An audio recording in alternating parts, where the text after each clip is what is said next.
Welcome in 98.5 The Sports Hub. I'm Joe Murray here on a Friday night. It's June 5th. June 5th. Beautiful 80-something degree night out.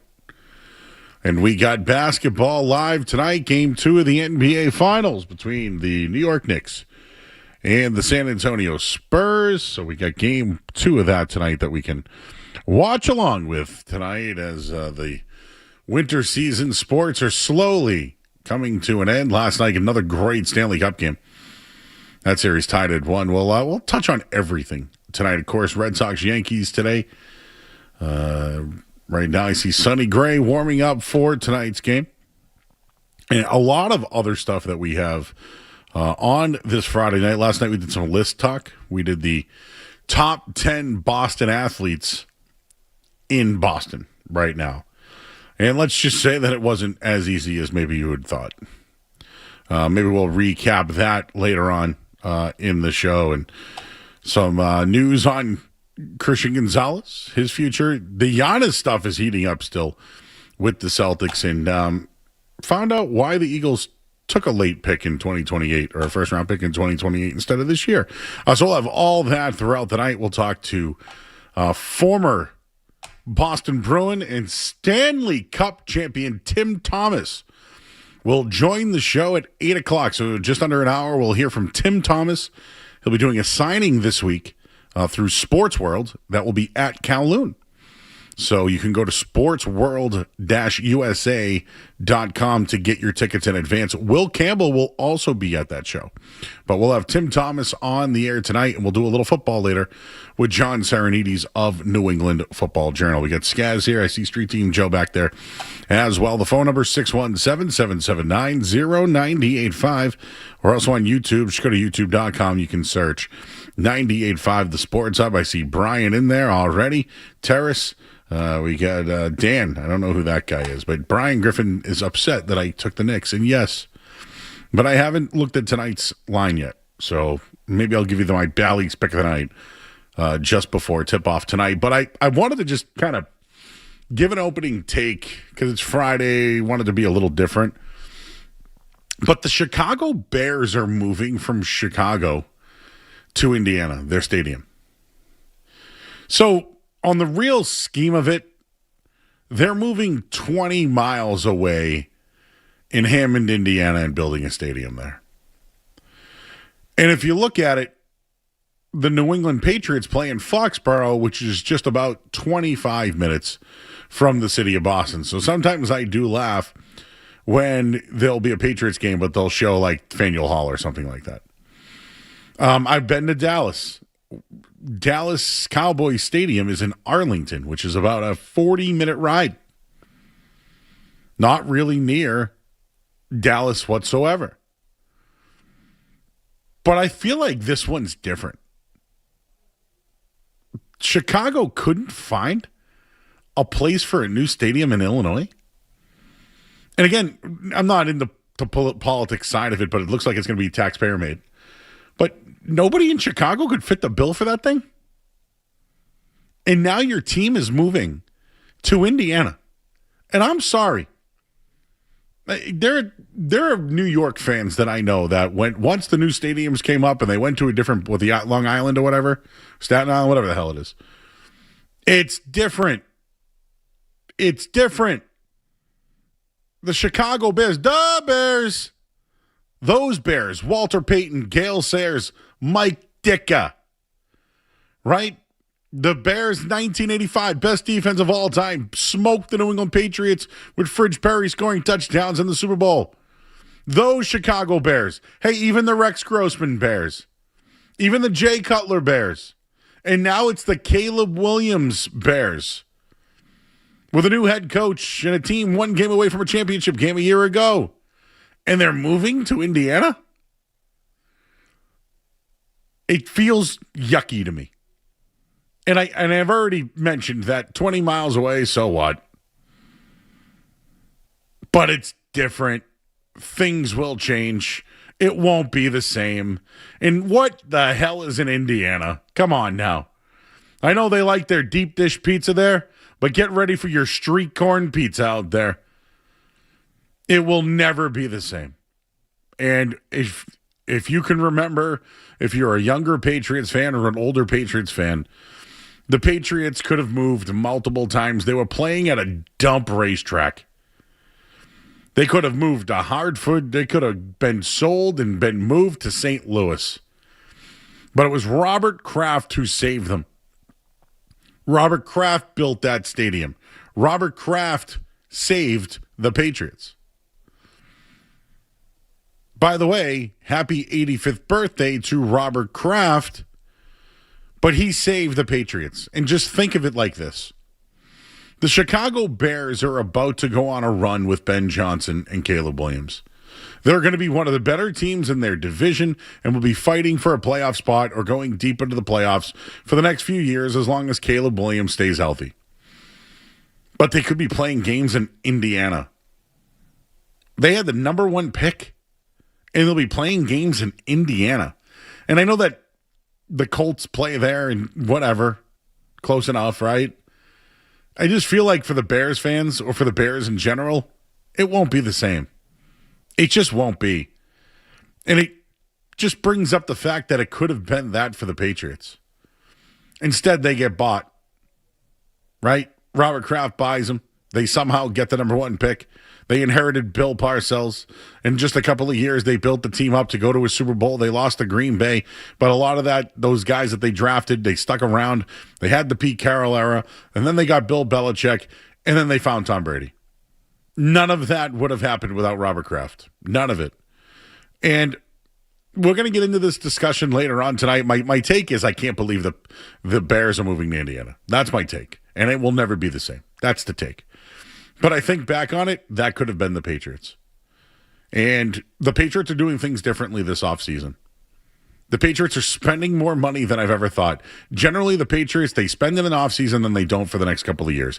That's been a trend. It's been a trend. It's been a historical trend. Not this year.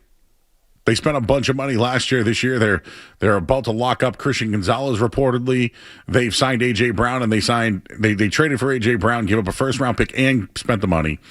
And they brought in Romeo Doubs. They've spent money in back-to-back years, which is very just unlike the New England Patriots. So as this whole take is about the Bears moving to Indiana, I think about Robert Kraft being 85 years old today, and is he going for it now? Was Bill Belichick in his way? Because things are different with Bill gone. And with Mike Vrabel here, they're backing him. They're spending more money, and they might even make Christian Gonzalez the highest paid defensive back in football. And then next year, when Drake May's extension eligibility comes up, they're going to have to make him the highest paid player in sport. It feels like the Patriots know they need to spend, just like way back when they had to lock up Drew Bledsoe and pay for some guys. They had to give up capital to get Bill Belichick. They had to do those things because they kept the team here. They went on to do those things because that guy kept them here, and they were successful. When I think of the Chicago Bears, they should be successful. But they'll be doing it in Indiana. Just feel like it's a bad look for the city. And really, I feel sorry for the fans. Your thoughts at 617-779-0985. Your thoughts on just that. The Bears moving to Indiana when the Patriots could have been sold years ago. It's Robert Kraft's birthday. Why are they spending more? Have you noticed? We'll get into all that and more. I see Skaz, Street Team Joe. Hey, we got our old intern Chris back there. As well, I'm Joe Murray. You're listening to 98.5 The Sports Hub. More Joe Murray coming up on The Sports Hub.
The Indiana Bears. Do you think they'll change their name, or there never will be the Chicago Bears again? I've already hit up Sammy P about it. Do you believe this, guys? Yes. Where do the New York Jets play, Joe? How about the New York Giants? It's never the same, dude. Where do they play? Meadowlands. That would be New Jersey. Why did I say Staten Island? Where do the San Francisco 49ers play? Near a jail. It would be Santa Clara. How about the Dallas Cowboys? Well, yeah, I brought that one up. That would be Arlington, yeah. The Washington Commanders. They're still the Dallas Cowboys. They play in Landover, Maryland. Mm-hmm. It's not that uncommon. Have you ever been to Indiana? No. Maybe driven through. Corn everywhere, bro. A lot of famous people from Indiana. Sneaky. Larry Bird. Michael. David Letterman. Wait, Michael, you said? Jackson. Oh, well, I didn't know that you were... first name, using Joe, yeah. Just first name. Famous people from Indiana. What's up? Hey, Joe, I can hear you, buddy. Oh, wow, James Dean on the cover of a magazine. Axl Rose. John Mellencamp. There you go. Abraham Lincoln. Janet Jackson. Did I mention that already? Orville Redenbacher. Oh, that's where the corn comes from, baby. So you believe it, guys? It will never be the same. And the reason why I'm using this story is I'm bringing it back around. Maybe you guys can Google it. All right, I was a kid, so I lived it. So I don't need to look it up. But the Patriots had multiple chances of moving, getting sold. The one to Hartford, I think, was real. And I think they ended up Kraft bought the building next to it, the land next to it. I can't remember the whole story. Now I got to be accurate about it. It appears that there were two instances where the New England Patriots were almost moved. 1994, when owner at the time James Orthwine attempted to relocate the franchise to his hometown of St. Louis. Mm-hmm. There was even merch made that maybe you can get your hands on. A promotion materials for the proposed St. Louis Stallions was saved when Robert Kraft bought the team. And then it says in 1998, the Patriots nearly left when then Connecticut Governor John Rowland announced a massive deal to build a $350 million stadium and relocate the team to Hartford. This was ultimately canceled in 99 because of contaminated waste discovered at the proposed Hartford Stadium site, paving the way for Gillette Stadium in Foxborough instead. Okay. So it was St. Louis first. I didn't know that would have sucked. When you're a kid, I can't, So thank you for being accurate, guys. That Street Team Joe, that's the big thing with the show is you might remember, but accuracy is the preach. Yes, Orthwine wanted to move them to St. Louis. Kraft bought the team in the end. Saved them. But could have moved them to Hartford. But the waste of a city that it is. Sorry, people from Connecticut. No, it's funny. You ask people from Connecticut, you mentioned something about Hartford, and they're like, no offense at all. Nope.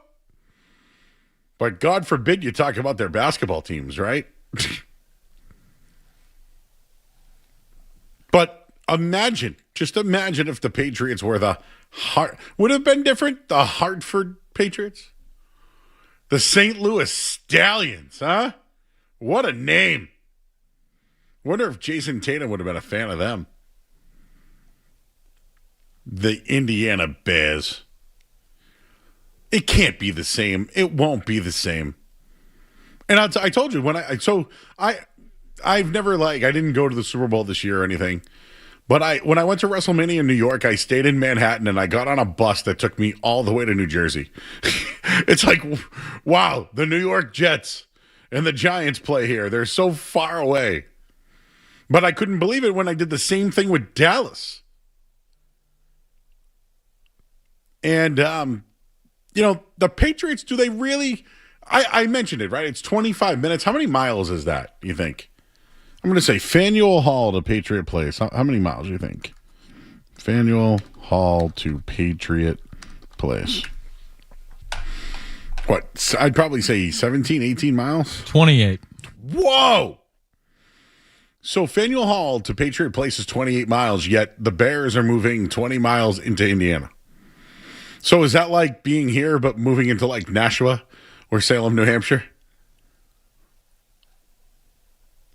I just feel as though they belong in Chicago. Not Indiana, but maybe this is the new thing. It's 29 miles from Hammond to Chicago. 29. Okay, so it's the same. Oh, it's the same. 36 minutes, 35. It's actually shorter to get from Chicago to Hammond than it is to get from Faneuil Hall to Patriots Place. So should I be telling Bears fans that, oh, yeah, don't worry about it. It's just 20 minutes the other way? I think the bigger problem is the proposed stadium being a dome. That's the issue I have. Out. I'm so out on every team in the NFL having a dome. Football is supposed to be outside. That's part of the sport. That's your biggest home field advantage. How could you ever? I can't believe the Patriots almost got moved. Maybe they set the standard. Maybe this is what it is now. But I got people. Indianapolis isn't that bad. They got a good steakhouse. Cool. The Indiana Bears isn't right. It's smelly. It's also not Indianapolis. Well, it's the state of Indiana, right? Yes, but I'm saying to that person saying Indianapolis isn't that bad. It's not Indianapolis. Yeah.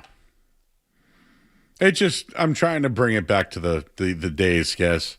By the way, it's National Donut Day.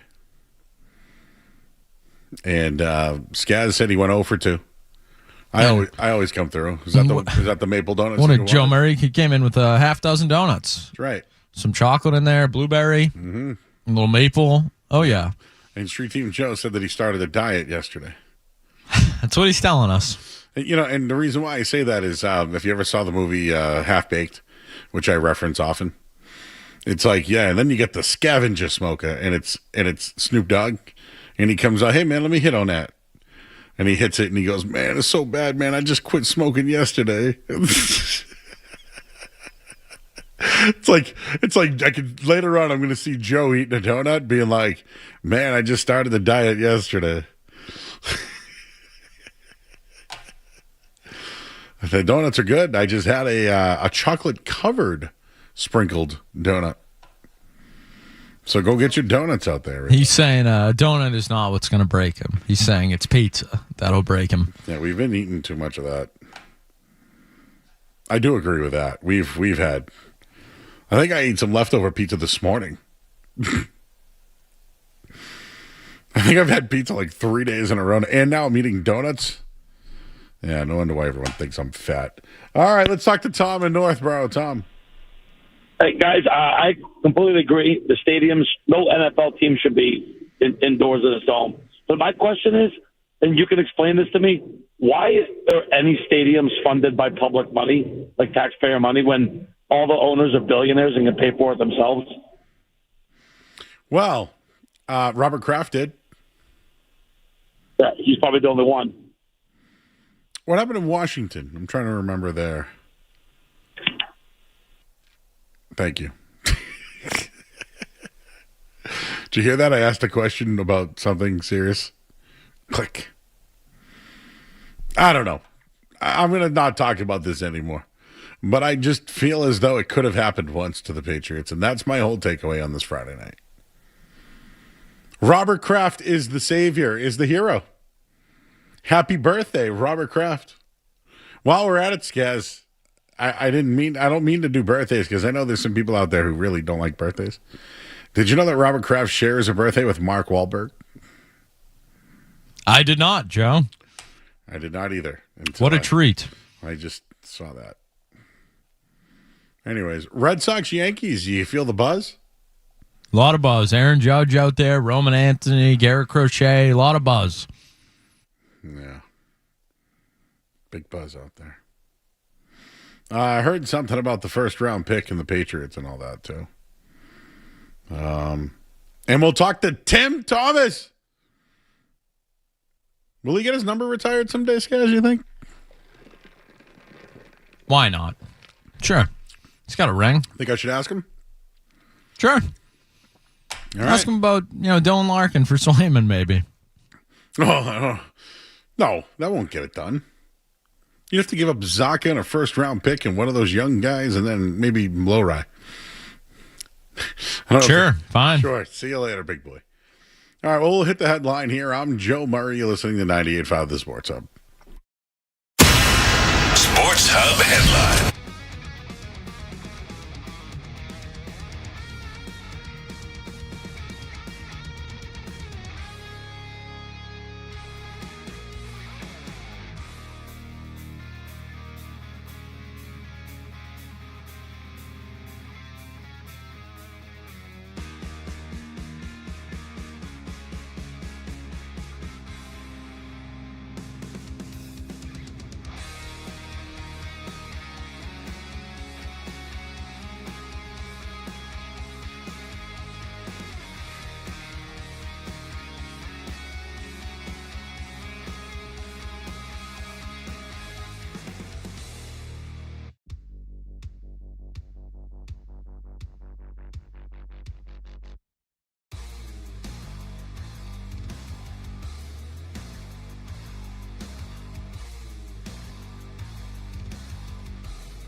steal the pens.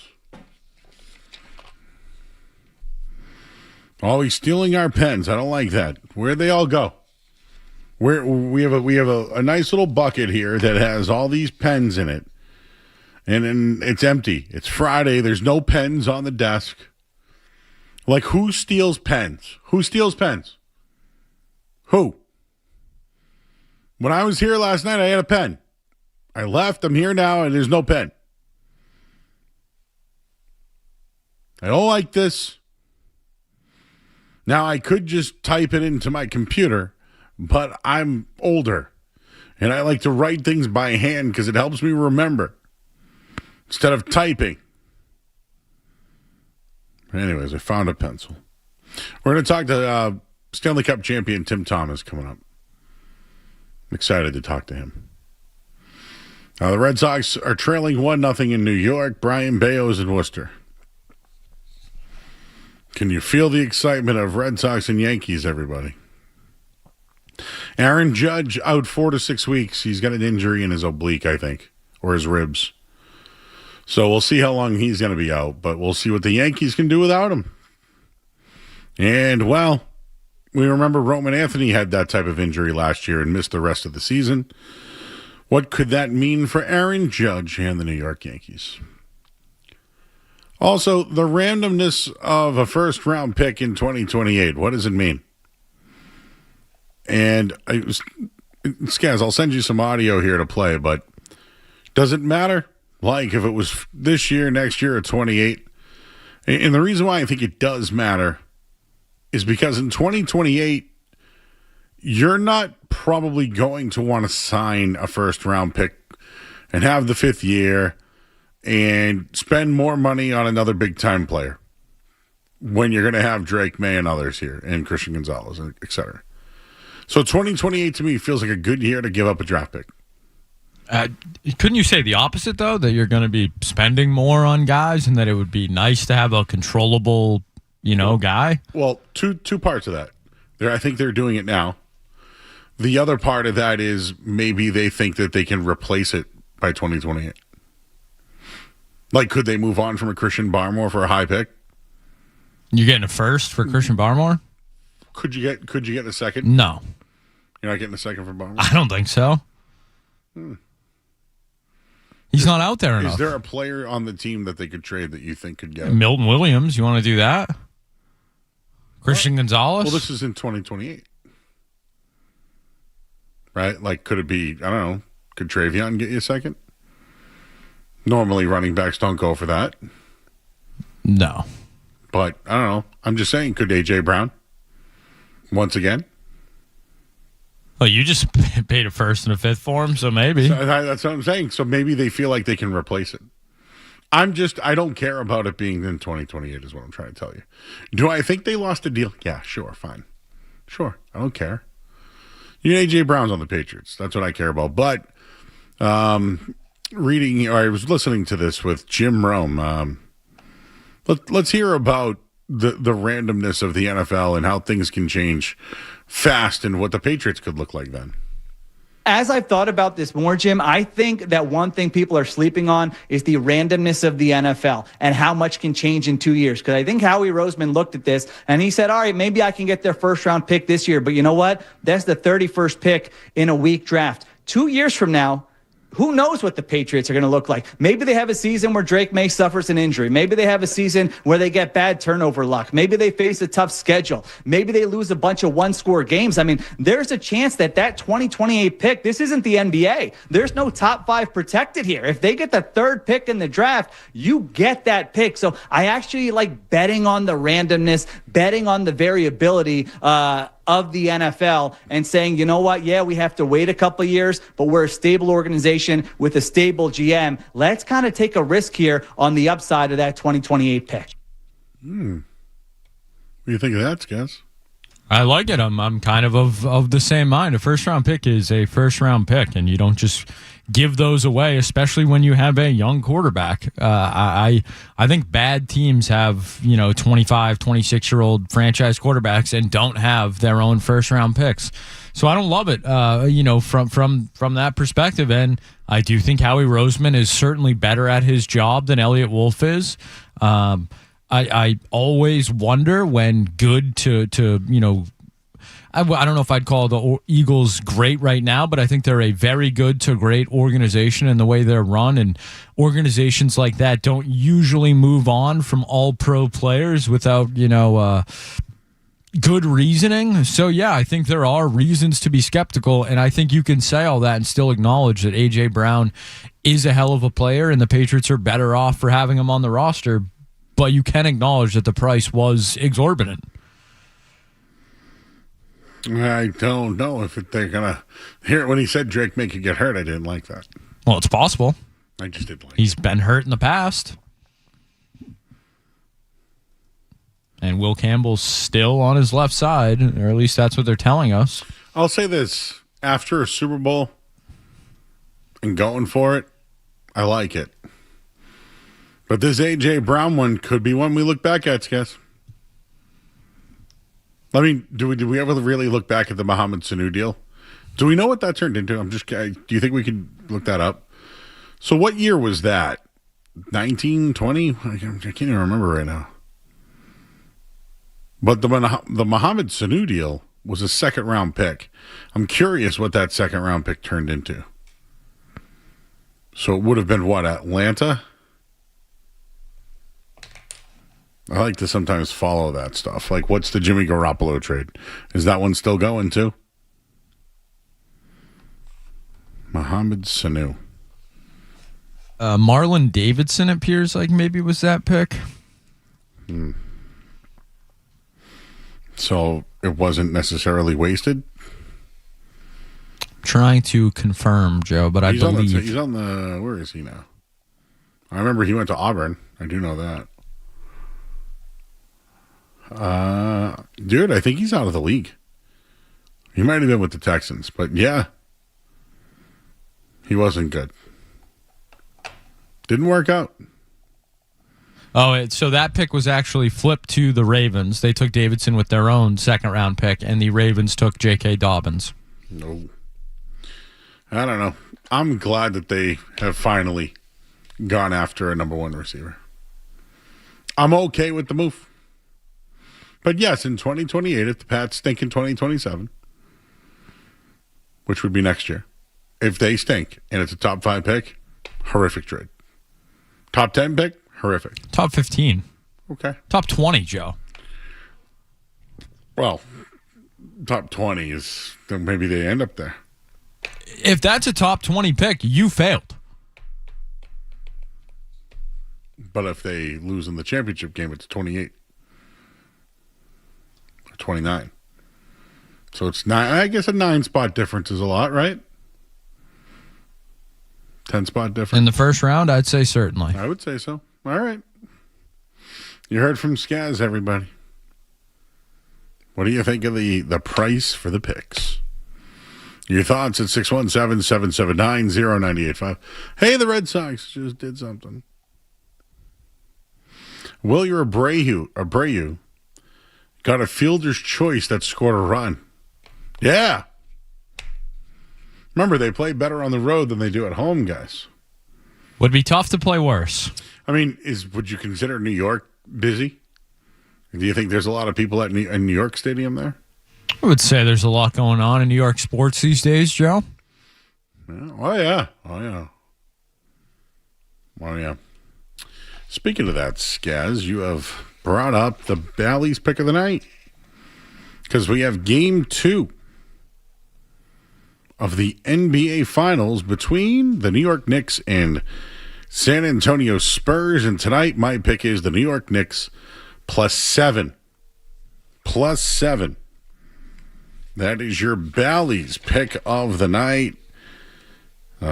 My pick of the night, Bally's 4,000 slots, 100 table games, concerts, dining, a full hotel, spa, Visit Bally'sLincoln.com. Follow Bally's Lincoln on Instagram. Must be 18 plus.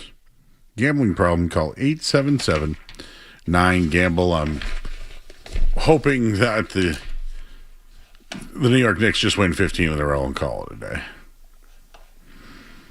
Wilson Contreras reached on an infield single. Red Sox lead 2-1. We will talk with Tim Thomas. Won a Stanley Cup championship for your Boston Bruins. We'll talk to him in about top of the hour here, so stay tuned for that. Maybe we'll ask him about some of the games we've been watching because they've been very good. So we'll take a quick break. I'm Joe Murray. You're listening to 98.5 The Sports Hub.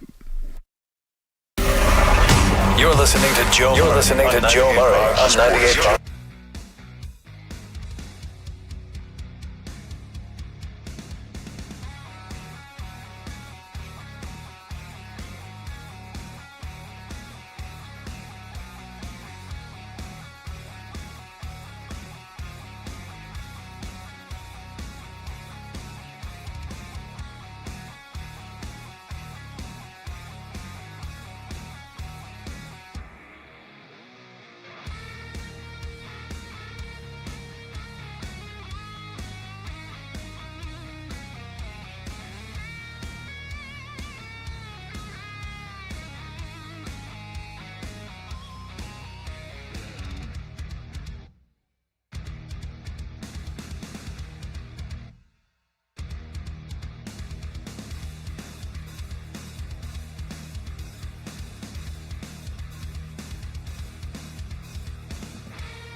we're watching the NBA tip-off. Is that what it is?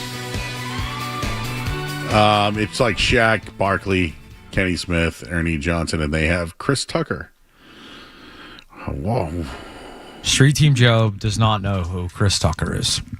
Brace yourself, fool. That upsets me. He's never seen Friday. He's never seen Rush Hour. Oh, my. Oh, what? Wait, what? Jackie Chan? Classic. Are you serious? Rush Hour 2, Rush Hour 3. Do you know what it is?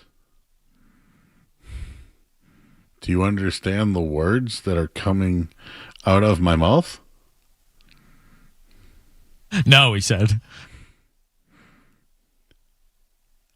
Skaz, what's going on? These kids, Joe. These Utes. I mean, it was good when we were growing up, right? By the way, did you know they're making a Friday 3? I think we've talked about this in music. They may be making a Rush Hour 4 as well, I think. Oh, my God. Hey, look, they're showing them right now. Look. There we go. There's the one from Friday right there. Smokey. You got to watch Friday, dude. The Fifth Element, also great. Oh, you know what's another one? Dead Presidents. He was in that one, too. That him and Ben Affleck? I don't know which one that is. Maybe the Michael Jordan movie, I think he was in that. Oh, yeah, he was in that, too. That was a good one. I actually liked that one. Matt Damon, right? Was that what that was? That was a good one. Anyways, I can't. Well, now that I'm excited. What would you rather, Bad Boys 4 or Rush Hour 4? Rush Hour. I'm a Rush Hour guy. So I was a Bad Boys, but I watched the recent one and I did not like it. I think that, I remember you saying, and wasn't there like an awful commercial for it too or something? It was just bad. And I loved Bad Boys. Will Smith. You know, the problem is Will Smith and Martin Lawrence have gone to crap. I haven't seen Martin Lawrence. Ooh, I used to love one, Martin Lawrence. Do you know what Martin Lawrence, when he was on his own show, do you know what his job was? I do not. He was a radio DJ for WZUP. What's up? Do you think that's why I wanted to be on radio? Because I watched Martin. Were you a big Frasier guy as well? Yeah, I liked Frasier too. Wasn't he on the radio? When I think about my childhood, of radio, I think of Mike Adams' Sports World, a television show on New England Cable News that he hosted as a radio show, which is kind of what this is, I think. Planet Mikey. Yeah, but this is when he was like a news guy wearing a suit and tie. I'm not familiar with that, Mikey. And his assistant was Maury Levine, who now is runs NBC Sports Boston. And Ted Sarandis. Which, speaking of the World Cup, huh? Can we find him? Where do you? I'm going to call Jace too. Do you think he'd call in? For what? Well, there was an Al Skinner story this week. Oh, we're doing that. Al Skinner talk. Well, he thinks that 2026. Hey, listen, he was right. Those BC teams we weren't watching, man. He was like, if you're not watching the greatest, most, because they were beating, dude, they were good. They were good. They had 3 NBA players. 4 compared to now, Joe. They were world beaters. They had Marshall, Dudley, right? Dudley, Marshall, Craig Smith, Reggie Jackson went pro. He just retired a year ago. All I'm trying to say is the old BC teams. Wow. Yeah, with guys who are currently retired now. Well, we can't forget about the Vuvuzelas. Do you think, guys, I don't know if you can find this in the next 3 minutes, but can you look up, is there any Teddy Sarandis? Do you remember when he was doing the Bruins lines? Joe, I barely know who the man is. Okay, to be honest with you. Sarandis, I think it's SAR. But he was giving the Bruins lines out, and he was like David Paille.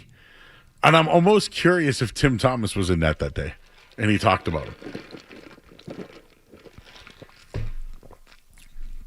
But he wanted those Vuvuzelas banned. He thought that if hearing one of those, you know what those are, right? The Vuvuzelas? Yes. Whatever. I'm not good at making the noise. But anyways, I don't know where that went full circle, huh? We were talking about the NBA Finals, Rush Hour, Bad Boys, all the way to Ted Sarianides. Yes. So, yes, this went back to the radio shows I watched growing up, Joe. Howard Stern was one of them. But all of his stuff was always like, I don't know how to explain it. Dodge debris. Yes, there we go. Yes. Oh, yes, that was when they were throwing stuff. Because they're hooligans, right, in soccer? And he doesn't like the vuvuzelas. Oh, wow. Imagine a World Cup review with him. Daniel Paillet on the left side. Daniel Paillet on the left side. Word for words, guys. I remember it. I was not working at the Sports at the same time Ted Sarianides was here. But, man, with the World Cup coming, dude. I think Rich Peverly's been a good player. Yep. He has been. Hattie Ben. Dodge debris. All right, Skaz, let's do this. Dodge debris. This hour of the Sports. We already did that. Let's take a break. We'll hit the headline. No break, Joe. Just the headlines geez. here. You're not used to this. Yes. Well, hopefully I'm hoping, because I got his number. I talked to him the other day. Said he was going to call in. Maybe he's in the area. I don't know. Stanley Cup champion Tim Thomas joins us next here on 98.5 The Sports. From the Town Fair Tire Studio, this is strong finger all up and down. This is Two-hand slam. home of the 18-time world champion Boston All the way Celtics. three, Eddie hit them. WBZ FM and HD Boston 98.5. The Sports Hub. Sports Hub headlines. All right, Red Sox lead 2-1 right now over the Yankees. They were down 1-0. They made a comeback. Sonny Gray on the mound. We got game 2 of the NBA Finals. Right now, Knicks up in the series 1-0. Tip-off for that one is at 8:30 tonight. And the Chicago Bears are moving to Indiana. We'll have more of that later here tonight. Headlines, they are brought to you by Super Service Today. Currently hiring plumbers, experienced HVACs, drain cleaning techs for their growing Danvers shop. Enjoy the pay, medical, dental, and vision. Paid vacation holidays. Apply now at superservicetoday.com/careers. I'm Joe Murray.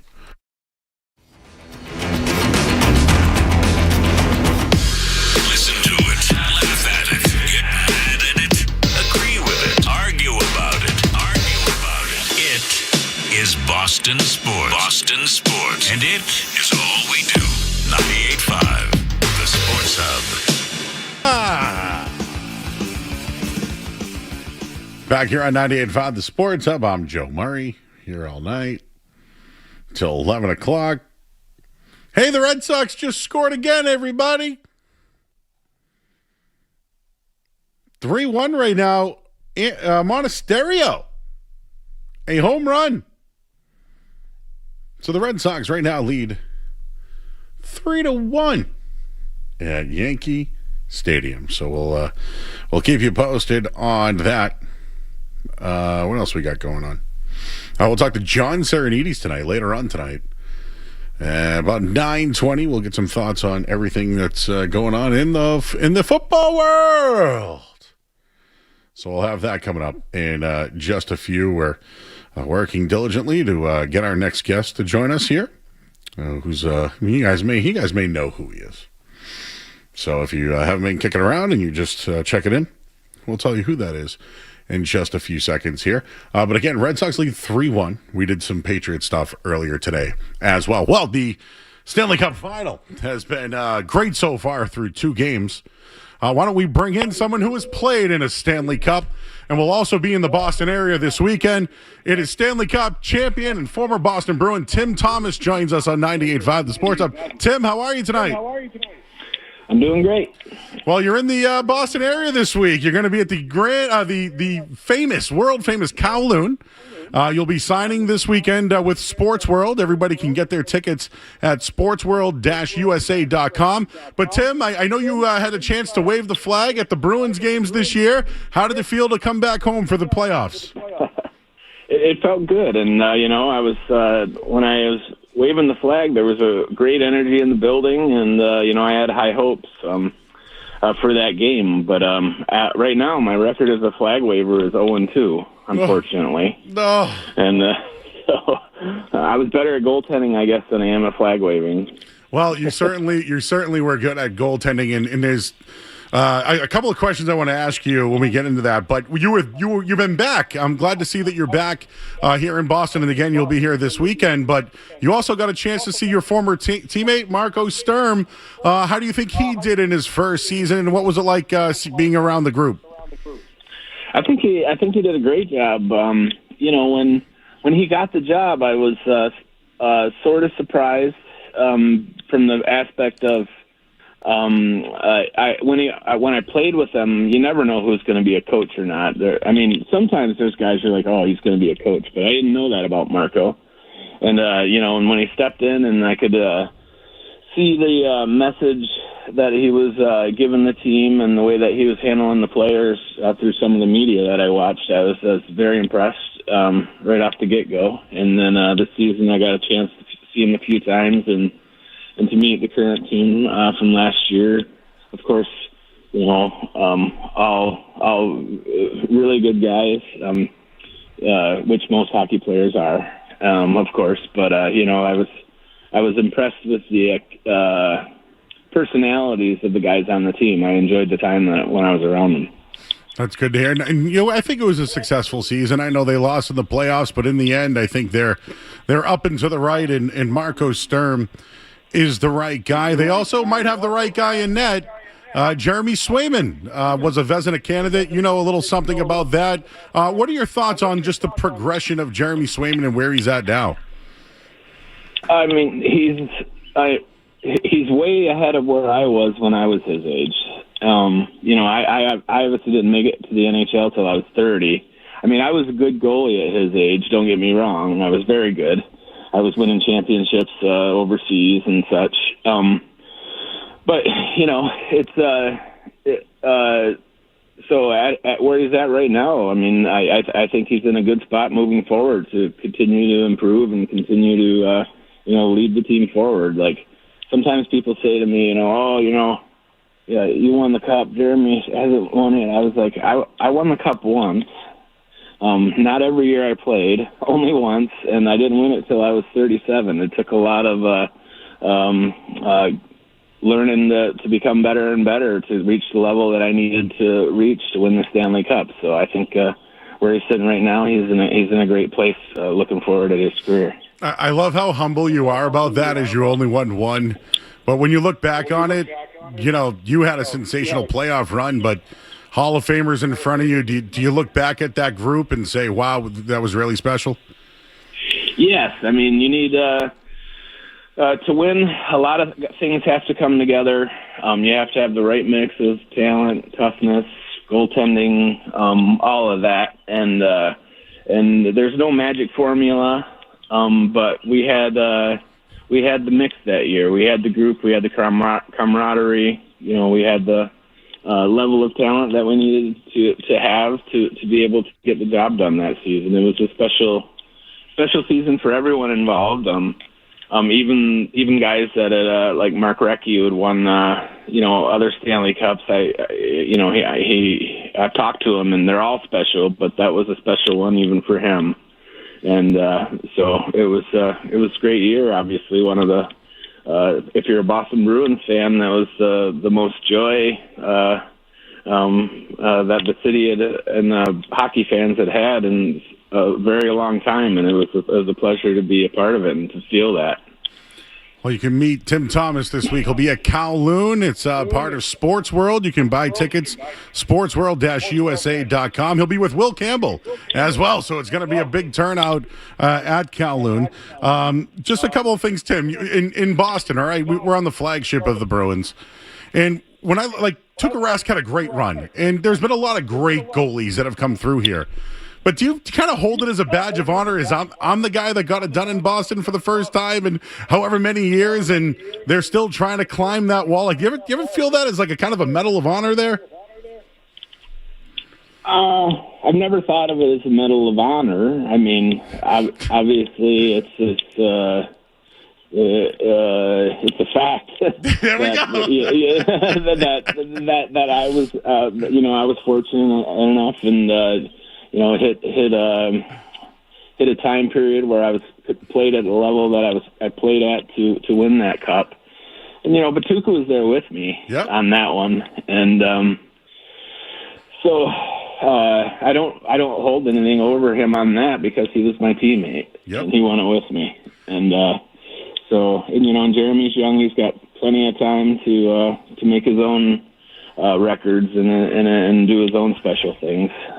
But I mean, it is special to be part of the team and the goalie for that team that has won the only Stanley Cup in Boston in the last 54 years now. Yep. And the reason why I say badge of honor is when we talk about what's going on in the Stanley Cup right now, or just in the general, one of the questions that gets talked about is, do you need a high-priced or a high-valued goaltender to win a championship anymore? And you see some of the goaltenders that have been replaced, like Aiden Hill won, now he's the backup. Is that just the game now? Do you go with the hot goaltender? And do you believe that do you need a great team or a great goaltender? What are your just overall thoughts when it comes to goaltending in the NHL right now and winning a championship? Well, I do think that you need great goaltending to win. I don't think that goalies can make as big of a difference as they used to be able to. The game's changed; it's faster. Like if your team makes the type of breakdowns that are great scoring chances, it is very tough as a goalie these days with these new sticks. I mean, that's changed it. The guy's ability to use those sticks has changed. They grew up using them instead of kind of getting used to this newer technology sticks while they're in their career, which is what happened to me, because it wasn't until the last 5-6 years that the sticks really took a giant leap. And also, there's one thing that a lot of people would overlook and not really think about, but the way these new sticks shoot the puck, the puck is wobbling almost all the time. It is rarely, a perfect puck spiral. Where back in my day, most of the hard shots were a perfect spiral, and that actually is easier for the brain to pick up and tell where it's going to go. So, I know the last couple of years that I played, I struggled with the new sticks and the way that the pucks were coming off the new sticks because I just couldn't read them. And I see the goalies, I watch the shots in slow motion and stuff like that, and I think it might be harder to be a goalie today than it was when I was a goalie. Wow, and Ukko-Pekka Luukkonen had one and against the Bruins that kind of just bounced around and got right by him this year. So I get what you mean on that different kind of spiral now. You do see that more often than not. Have you been watching the Stanley Cup? And what do you think so far? Great. I wouldn't have thought Vegas and Carolina, but here we are. A great series so far. Yeah. I mean, yes, I've been watching the playoffs this year, and Marty St. Louis was my classmate at UVM. That's right. I couldn't help but pay attention to his run in Montreal, and but you're right. I wouldn't have expected Vegas or Carolina. But having said that, I think they're the two most deserving teams with the way that they've played. Of course, that sounds like a simple statement, but they haven't. Both teams have put up great efforts throughout this whole playoffs and have been playing excellent hockey. And you're seeing that they're very evenly matched. Both teams are on the larger side, but still have a lot of skill.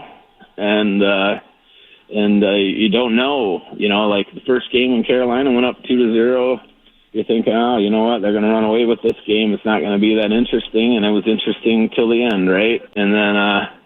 And then last night, kind of the same thing. It was 2-0 Vegas going into the third period. My wife went to bed, said Carolina ain't going to do nothing, and I stayed up to watch, and a lot happened in that third period, right? Yeah. So it's entertaining hockey.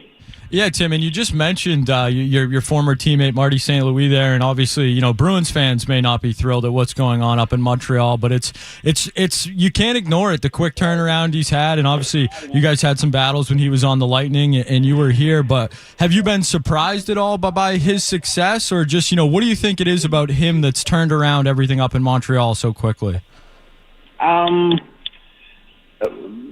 Well, first, I'm not surprised at his success, just because he's been a very successful guy at anything he puts himself towards. But also, I love his attitude and the way he's handling the players. That's not everybody's coaching style, but it's a coaching style that I think really works for that young team, like he began with.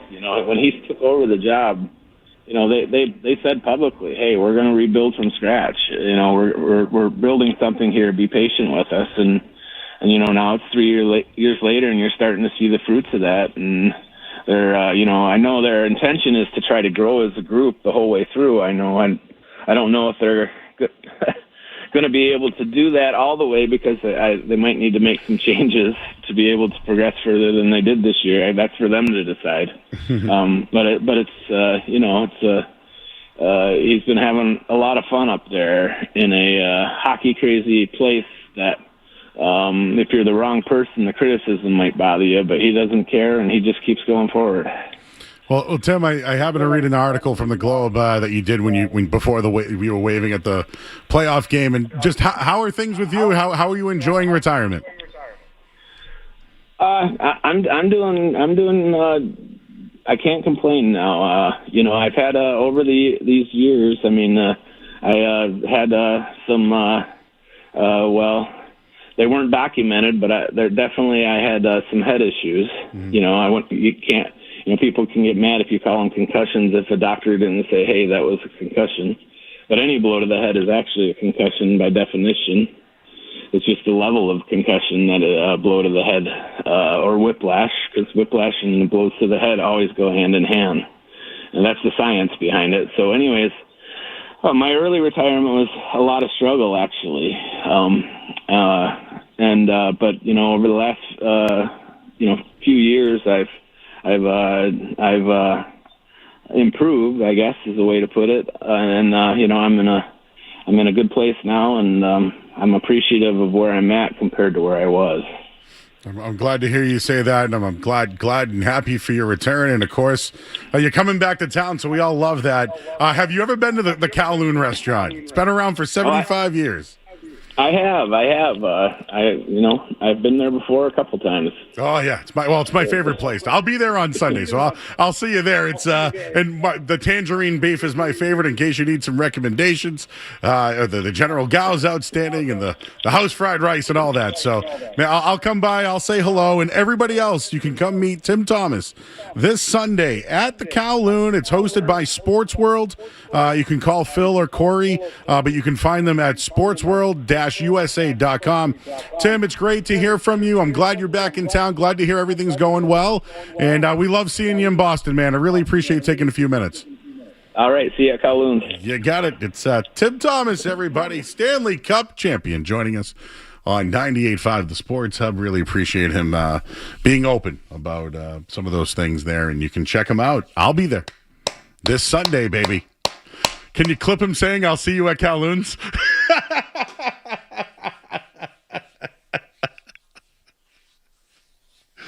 Got to get over to Sports World as well. Phil, Corey, the guys, Tony over there. They got everything. Slabs, wax, boxes, jersey. They got all sorts of, it's Yankees, Red Sox. There's all sorts of Yankees, Red Sox there.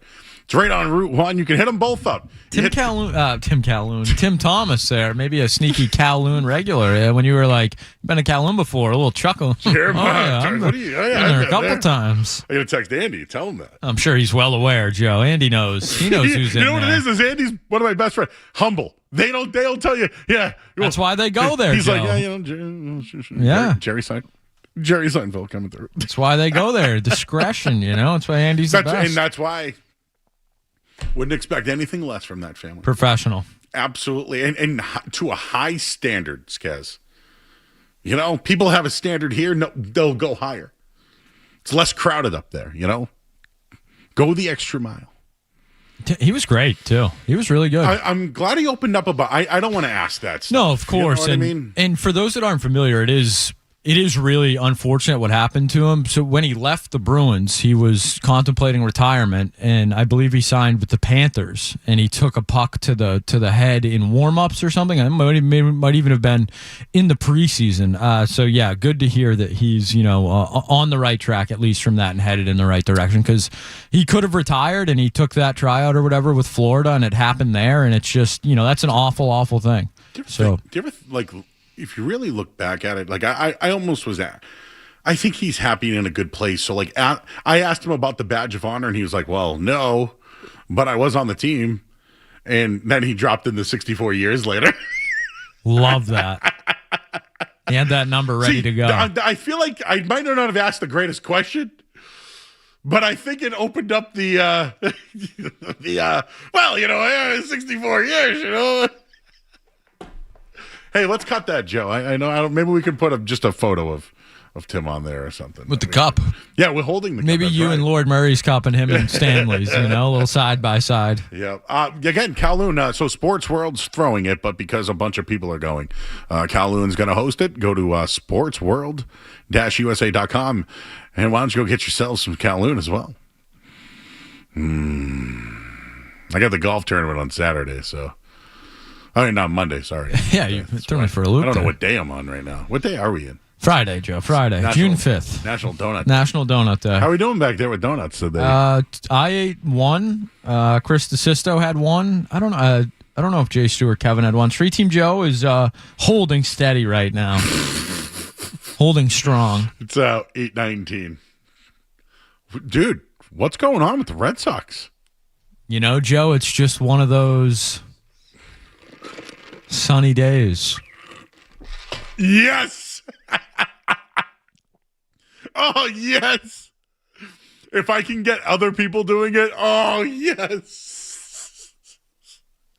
Did you hear that? Oh, yeah. We were going to have a sunny day counter for the show tonight.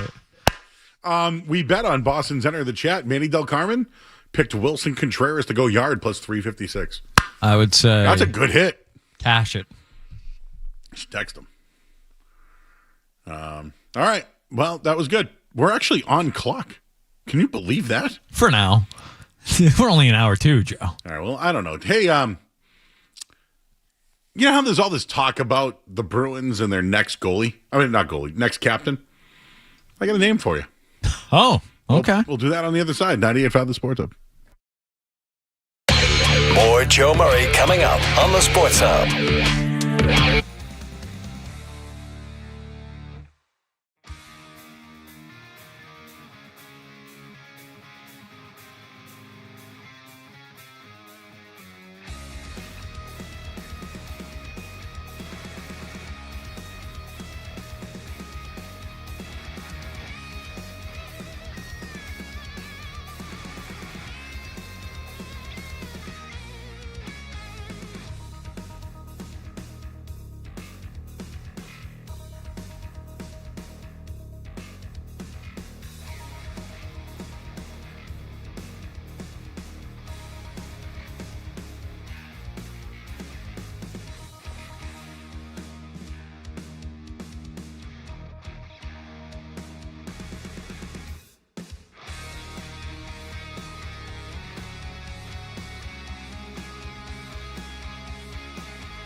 what's up, Skaz? What's going on tonight? Anything good? It's National Donut Day.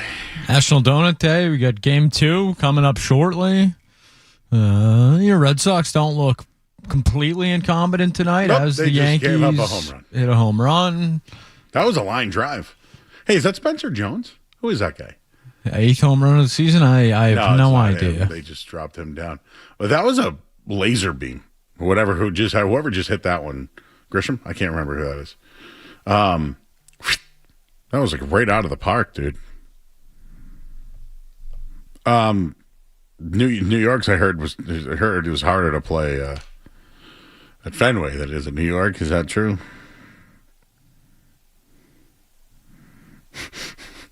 Hooch just texted me. He goes, "Ask Street Team Joe if he wants a slice of Detroit style pizza." He's messing with him too about his diet, huh?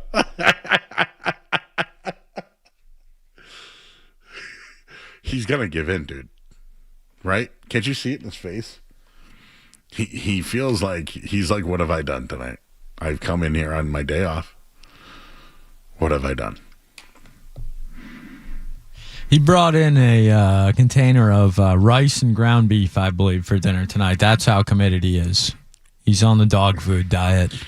Listen, it happens to all of us, dude. We've all been there. I'm not shaming him. No, I'll be completely honest. I didn't realize I was 444 pounds once, guys.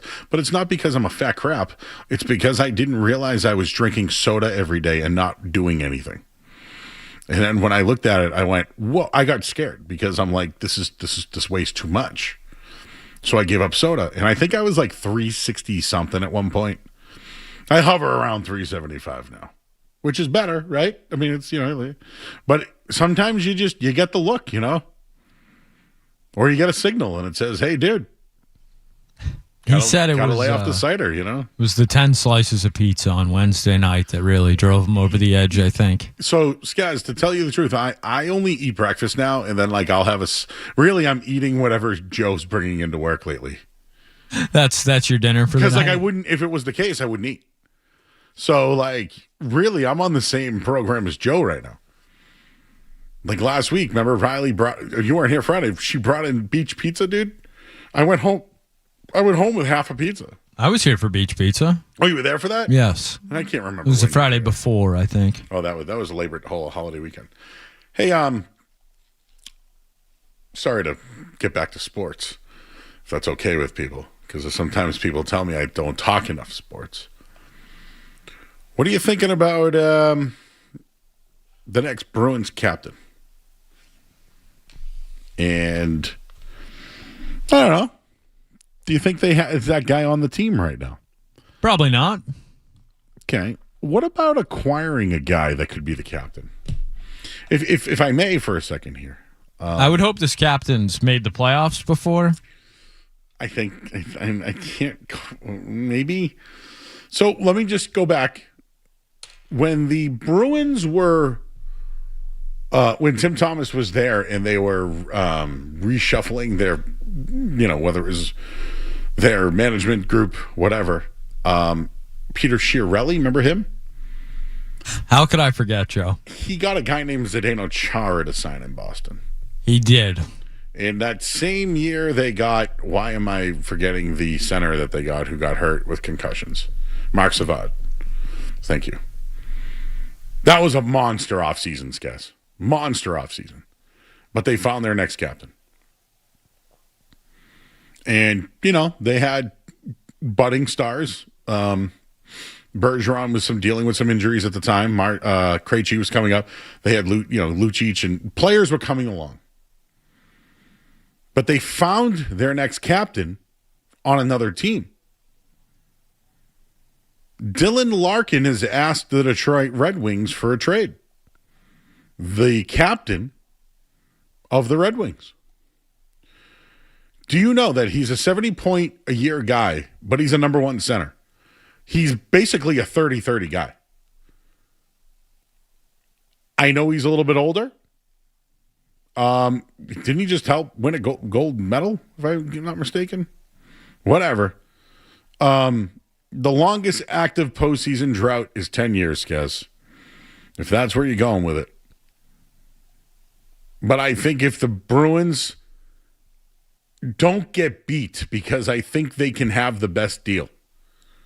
If they want their number one center and they want their next captain, I think giving up Zaka, a first-round pick, and a prospect, that deal can beat anybody else's deal to acquire that player. I would suggest Dylan Larkin as a trade to the Bruins. I don't know if giving up the first and Zaka and a prospect, but it's probably going to take that. And this is my whole point. If they don't acquire him, it's because they didn't want him. They have the assets, guys. Yeah, I guess. But why does Detroit want Pavel Zacha and your first-round pick? Well, they can maybe extend him. He's worse than Dylan Larkin? He is. But it's, I'm not sure I want Dylan Larkin as the captain of the Boston Bruins. He's never been in the playoffs in his career, and he's a center, right? Those guys usually, try and play defense. We complain about David Pasternak's defense. Would you like to guess what Dylan Larkin's career plus-minus is, Joe, if you're a plus-minus guy? Oh, boy. No. It is odd that he only averages 70 points a year and he's a top centerman. I find some things odd about his statistics. Would you like to guess David Pasternak's career plus-minus? I actually don't know. I think he's like a -5. I was going to say 4 or 5, yeah. Dylan Larkin, Joe, -100 in his career on the ice in the NHL. Doesn't really feel like a captain to me, a guy who's never been in the playoffs and is a career -100 on his time on the ice, but what do I know?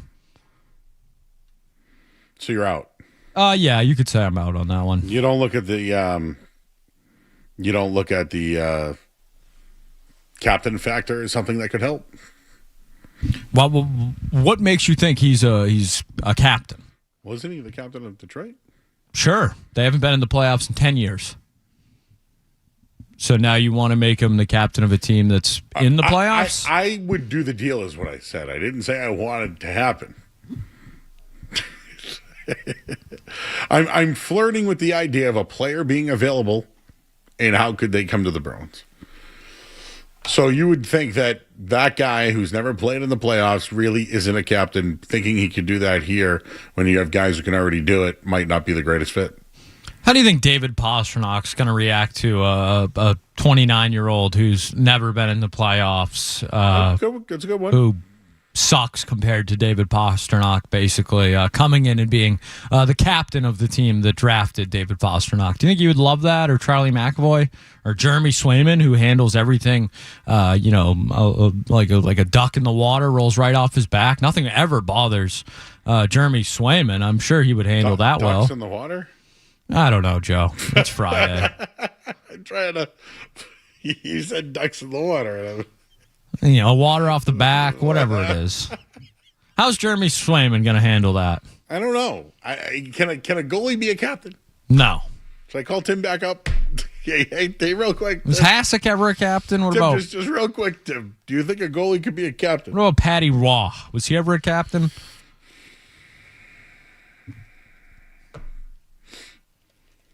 I don't know. Was he? I don't think so, actually. Let's see.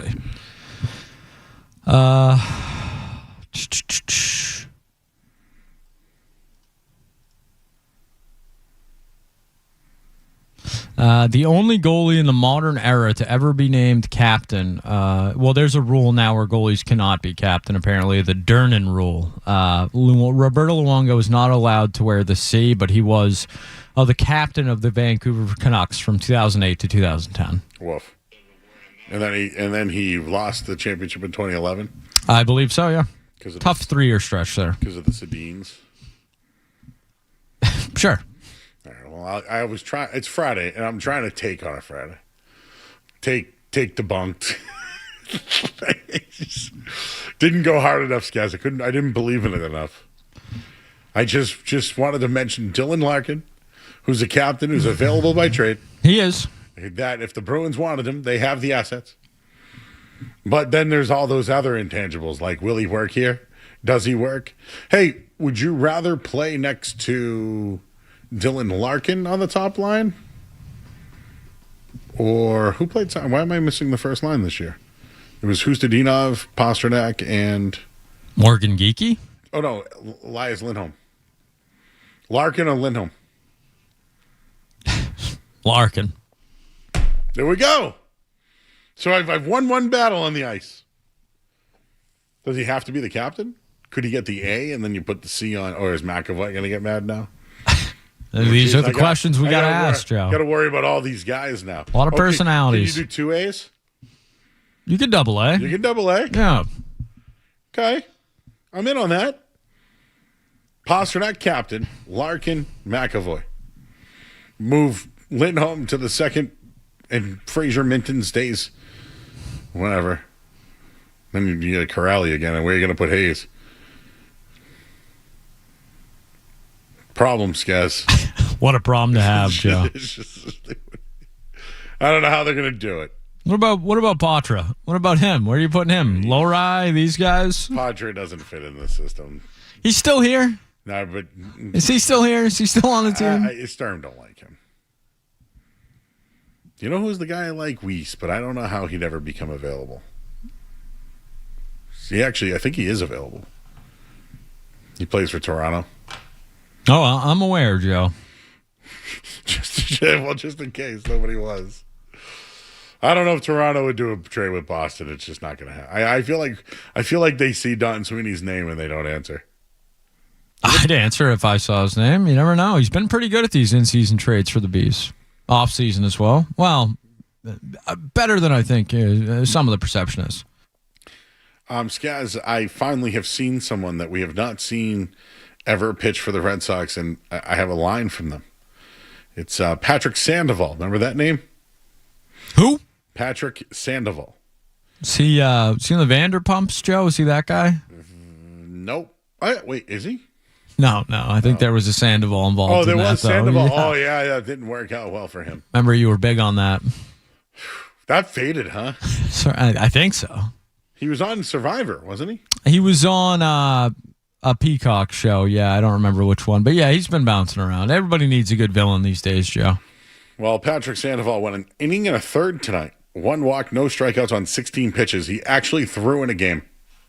He exists. Remember we were wondering? It's been over a year and a half. So I figured I'd share that. All right, let's go to break. I'm Joe Murray, 98.5 The Sports Hub. Sports Hub headlines. Red Sox have a 5-3 lead right now over the Yankees. Well, they've gotten home runs tonight. Wilson Contreras, Monasterio, and Sonny Gray right now.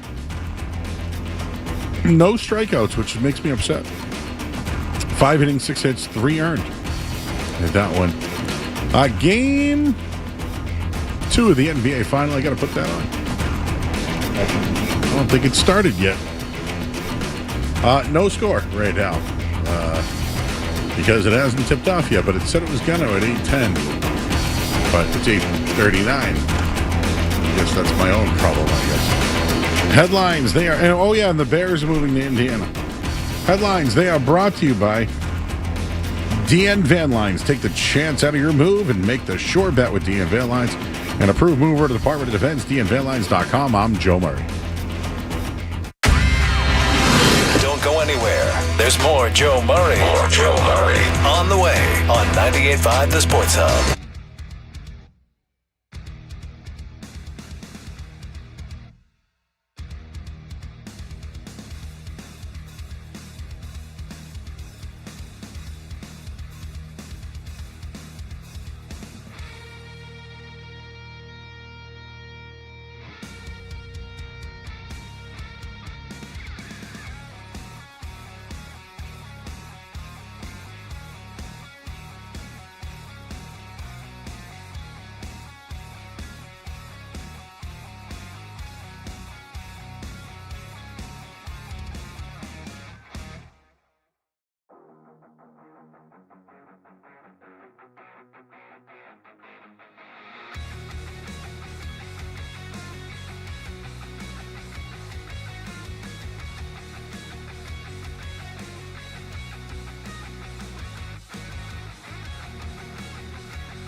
Hey, we're right on. I did a rundown tonight.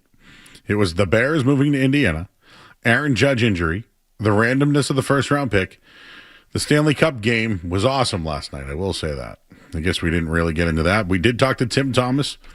I believe it is on our website or on our YouTube page now, Joe. There we go. YouTube.com. He cut it, Joe?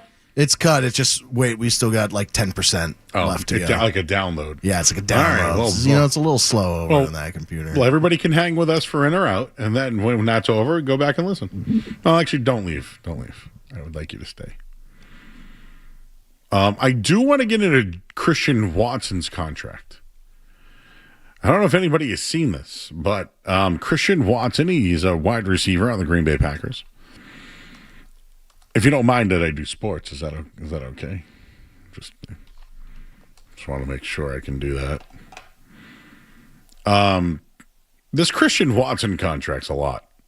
They have $110 million. He's like one of the highest paid NFL receivers. I like him, by the way. I think he's good. But listen to these average AAVs, okay? Jackson Smith and Jigba, 42. Jamar Chase, 40. Justin Jefferson's 35. CeeDee Lamb, 34. DK Metcalf's right at 33. Garrett Wilson's 32. A.J. Brown, 32. Amon-Ra St. Brown, 30. Nico Collins, 30. Brandon Ayuk, 30. Terry McLaurin, 29. T. Higgins, 28. Pierce, 28. Waddle, 28. Christian Watson now comes in at $27 million a year. It's his fifth season. He only has 133 catches, 2,200 yards, a lot, 20 touchdowns in 4 years. I guess I shouldn't say only. But he has missed time. In 2004, he caught 35 passes. He played 10 games that year. He's been a rotational player. And, with the departures of Romeo Doubs and Dontavian Wicks, does he become the guy now? Right? They got Matthew Golden this year. Jaden Reed's still around. But when you think about his yards, per target or whatever, yeah, he's been a deep threat, 11 yards per target. He's just speed demon. Make no mistake about it. He'll be the ultimate deep threat for Jordan Love this year. But he got $110 million. Now I know why Romeo Doubs wanted out. But the Patriots, you look at it now, looks like a good deal. Jamie's on the line out of Worcester. Hey, Jamie. Hey, how you doing, Joe? Can you hear me? I can hear you. Yeah, I remember I texted you last week about that sports card show in Worcester. You wrote me a short message saying I work those days. Oh, you had a show. Yeah, dude, yeah. So I went to it today. They had the hot dogs in the that little machine there. So I had that. And hot dogs in a machine? Yeah, that hot dog machine cooking thing, whatever you call it. A hot dog cooker. Okay. Yeah, so they had that for free. But by the time I got to the end of the show, they were out of hot dog buns. So I had to eat the hot dog and just with the hot dog. You ate a raw dog. No, I ate the hot dog cooked, but I couldn't have bread on it naked. because they were out of the rolls. Yeah, it kind of sucked, but I was in Worcester last week. I was at Duke's. It's on Shrewsbury Street or Route 9 in Shrewsbury. Sorry. Oh yeah. Yeah, Ryan's my buddy there, and then I was at Polar Park because there was the Drake May softball game. Yeah, no, I know that. Isn't there a big card show coming up there? I'm going to be at the Northeast Card Show.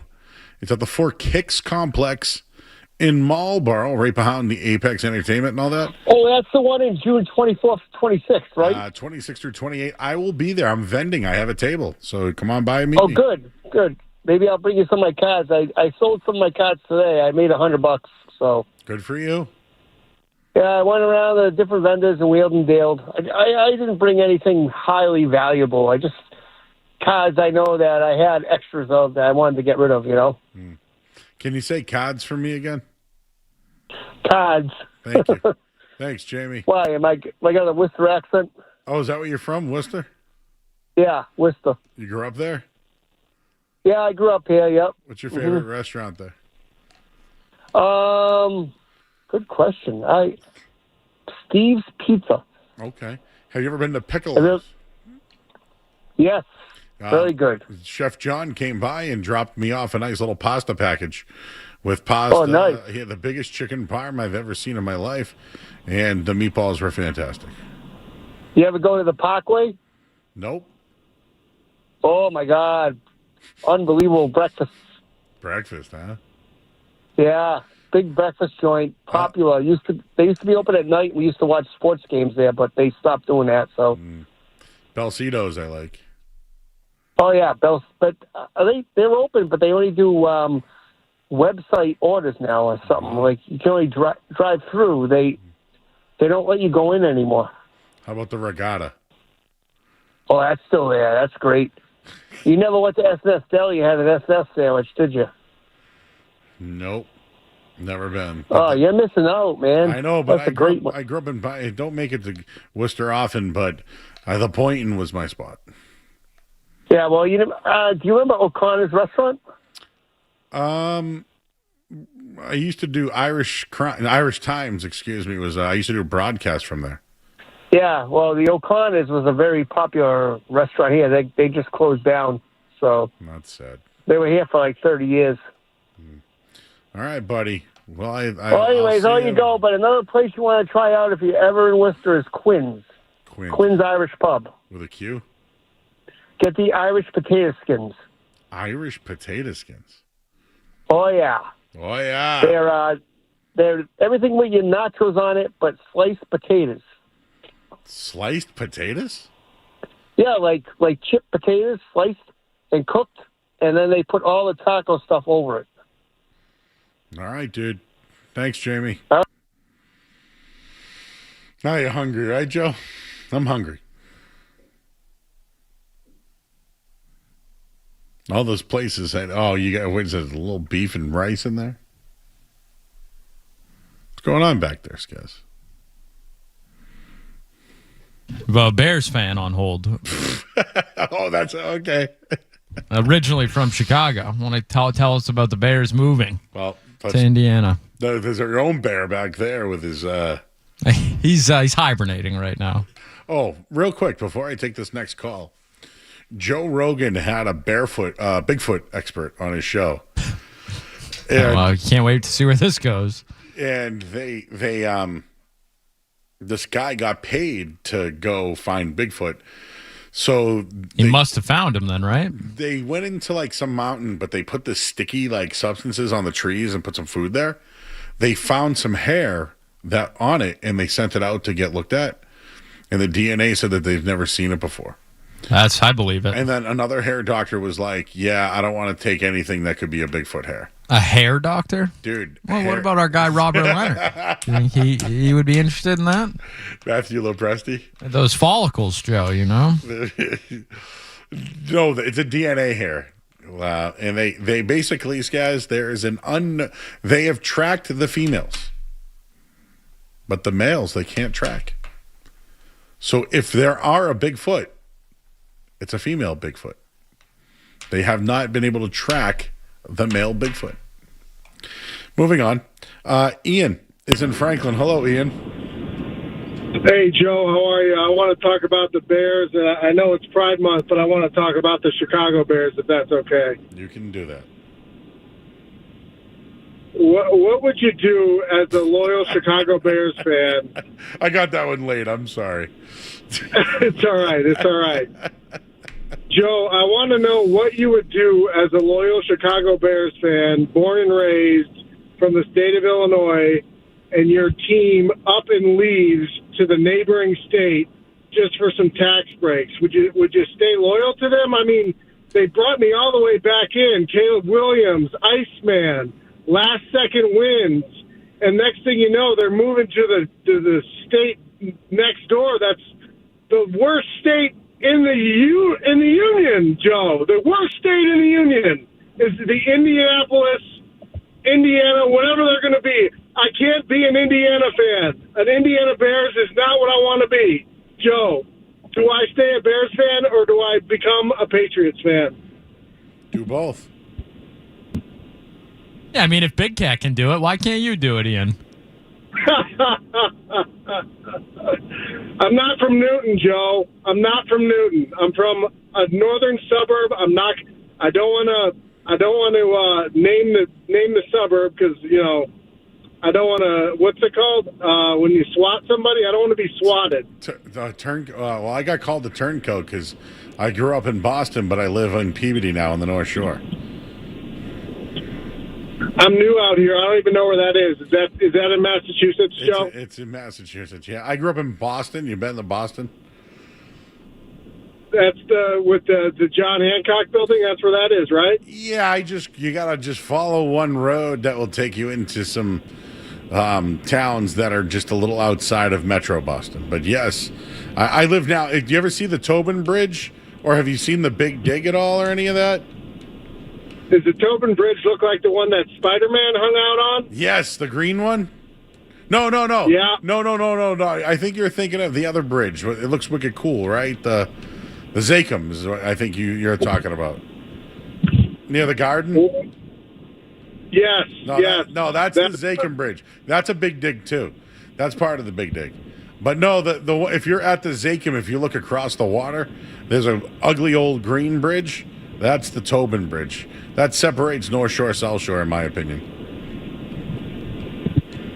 And those are areas in Boston, right? Yeah. You're talking North Shore, yeah, South. So like the airport's over there, and the airport's over that way. Revere Beach is over that way. You heard of that? No, never heard of it. What about Salem, where the witches were? No, never heard of it. Wait, you never heard of the Salem witch trials? Witches, you say? Witches? Yes. Like, what's the guy's name there? Yeah, his name of the Hawthorne. John Proctor? Proctor? Hawthorne? Abigail? Giles Corey. Okay. Giles Corey? More stone, more weight, please, I think you said. You never heard of this? So, Joe, I've heard of Salem. I'm just pulling. Oh, you were busting my balls, man. I'm busting. I'm just busting chops, busting grapes. Guys being dudes. So, Joe, what do you think? Do I stay a Chicago Bears fan? Yeah. Or do I pick a new fandom as they relocate outside of the great windy city of Chicago? I would still be a Bears fan, but if they don't make the playoffs this year, you should just be a Patriots fan. I think you can be both. I kind of want to know what. Maybe I asked Diana Rossini what her opinions are on it. Oh boy! Thank you, Ian. Well, what fan would she be? She'd probably be a Bears fan, right? You think Vrabel's a Bear?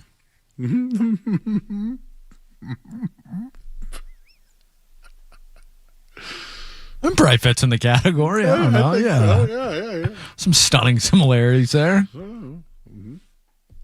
It's a Friday night, Joe. Look at Street Team Joe hard at work over there. Let's do some in or out. We'll bring him in. We'll bring in Skaz. I'm Joe Murray. This hour of the Sports Hub, though, has been brought to you by Valvoline. It's an oil change. Enjoy quick and convenient vehicle maintenance this month. Visit knowingandoilchange.com. You can save 15% off an extra round their oil change at Valvoline. It's an oil change, the official oil change of busy people. The reason why I'm personally laughing is I just thought of a map in my head that was just basically like, Tobin Bridge, the Garden, Boston, North Shore, Salem, Gloucester. It was like, how that map of USA is just New York, Texas, Canada, or like California. when the Big Ten does their map and it's just like the college towns popping up. All right, we got to go to break. I'm Joe Murray. Are you in or out? Gotta know without a doubt. I'm the one you need for a dirty deed. I'm the best. Success is guaranteed.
Are you in or out? Would you rather? No, I'm talking about Robert. Would you rather Robert or KP? I think Robert Williams, when healthy, is a guy that impacts the game. Getting 15, 20 million out there? Yeah, probably 15, 20. Why not? Robert Williams is actually a pretty good story. He had a hip injury that this is why he has knee problems now, because he had like some blood issued hip injury coming out of the draft. That's why he fell. Him and Mitchell Robinson both fell. I remember that. Well, he also had some timing concerns. Oh, yeah. They gave him an apartment, literally. You know where our old Danny Ainge said, "Hey, you're going to live across the street, bud." Literally in Brighton, next to the Star Market. I don't know if you know Alston right there. Yeah, I lived in Brighton. Hogan's Heroes. You know what that Hogan's Run? Sorry, remember, you know what a stockyard is? Mm-hmm. Right down the street, right there. I lived just a mile or two away from that practice facility. Were you Oak Square? No, I was Com Ave. Com Ave. Yep, right near the old tavern in the square there. Oh, yeah. Right where it's happening. So Cleveland Circle, I used to go to the Cleveland, when I was a kid, 51 bus to Cleveland Circle, walk right to that, the pool next to the ice skating rink and the... oh, yeah. City Side is right there. City Side is great. Marianne. Good Mai Tais. Yeah? I loved Brighton. I've conquered Brighton already. I've conquered a lot of cities. Now that I think about it, I'm like Godzilla. I have I don't ever have to go to North Conway ever again. Or Wares Beach in New Hampshire. I've conquered everything. I don't need to go to Norwood or Walpole or Foxborough anymore. What's that Irish pub you like in Brighton again? Corab Pub? Corab, yep. Well, I went to the one in West Roxbury as a kid. It was the one I was telling you about last night when I was leaving. Oh, yeah. That story. Sometimes there's trouble. But great chowder. Good fries. Good steak fries. Actually, it's a great pub. I have to tell you. Pub food, fantastic. Next, please. SAP. All right, gentlemen, we've all been patiently awaiting where Taylor Swift and Travis Kelce will have the wedding of the decade we're all anxiously awaiting for. Well, it seems we may have finally gotten that location. Are we in or out on T. Swift having her wedding at Madison Square Garden? I'm out. Joe, from you. I'm a Swiftie. I love Taylor Swift. But what happened to Watch Hill? What happened to Rhode Island and Misquamicut and all that? I was thinking Laguna. Whatever. It's not beautiful enough. Dude, what happened? Did she watch Sex in the City and feel like she needed the Carrie Bradshaw wedding? What happened, Taylor? You're like this homegrown girl that needs to get married in Manhattan. Why don't you get married in your barn, in your backyard? I was thinking a barn or a beach. Yeah. That's why I'm saying watch MSG. Dude, yeah. Rhode Island, invite whoever you want. Now it's going to be like TRL. Oh, a little Newport, Rhode Island, right on the water. More Watch Hill, more. Watch Hill? Watch Hill's beautiful. Like up by Misquamicut Beach. You ever been there? Yeah, I love Misquamicut. Patties, I dominate patties.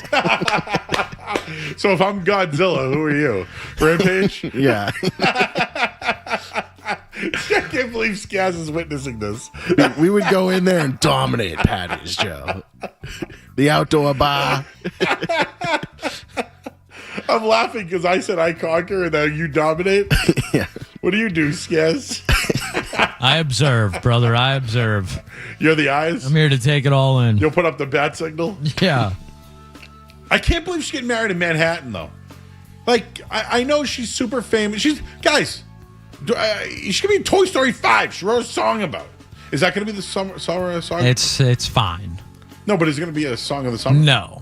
It doesn't go on the song of the summer list? You could put it on the list, but I've listened to it. I knew it was you or something? It's fine. It's not a banger by any means. What about Shebang? That's a decent song. I like Shebang. I'm more of a Janice STFU guy, but I think those are definitely more contenders than the songs that came out in February that Tree Team Joe's been sending. Yeah, I haven't had a legal song entered yet, so I'm still working. Do you want me to do a Google real quick? A.J. Brown was married in Laguna, Joe. He didn't invite Jalen Hurts, but the wedding was beautiful. I was looking at those pictures. I was like, that's my dream wedding. Laguna Beach on the Montage. My uncle lives right by there. Yeah, Joe, weddings cost money. Well, I'm assuming I'm going to be rich and famous by my wedding. Okay. I just looked up Songs of Summer.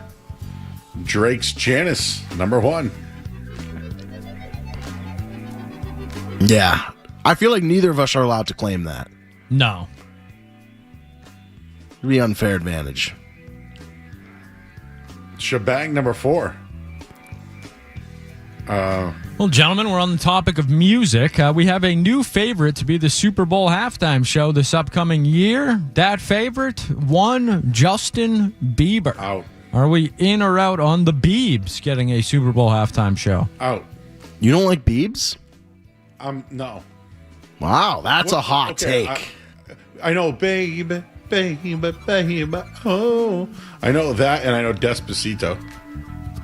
You know, Beauty and the Beat? Like the Beauty and the Beat. Love Yourself? Love Yourself. What do if you like the way you love yourself. Peaches, Joe?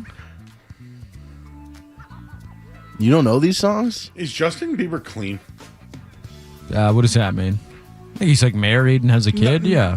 He whenever I see him, he always looks like he's under the influence. I think that's part of the personality, the persona. Why Justin Bieber? Why not Miley Cyrus? I like Miley. I like Miley too.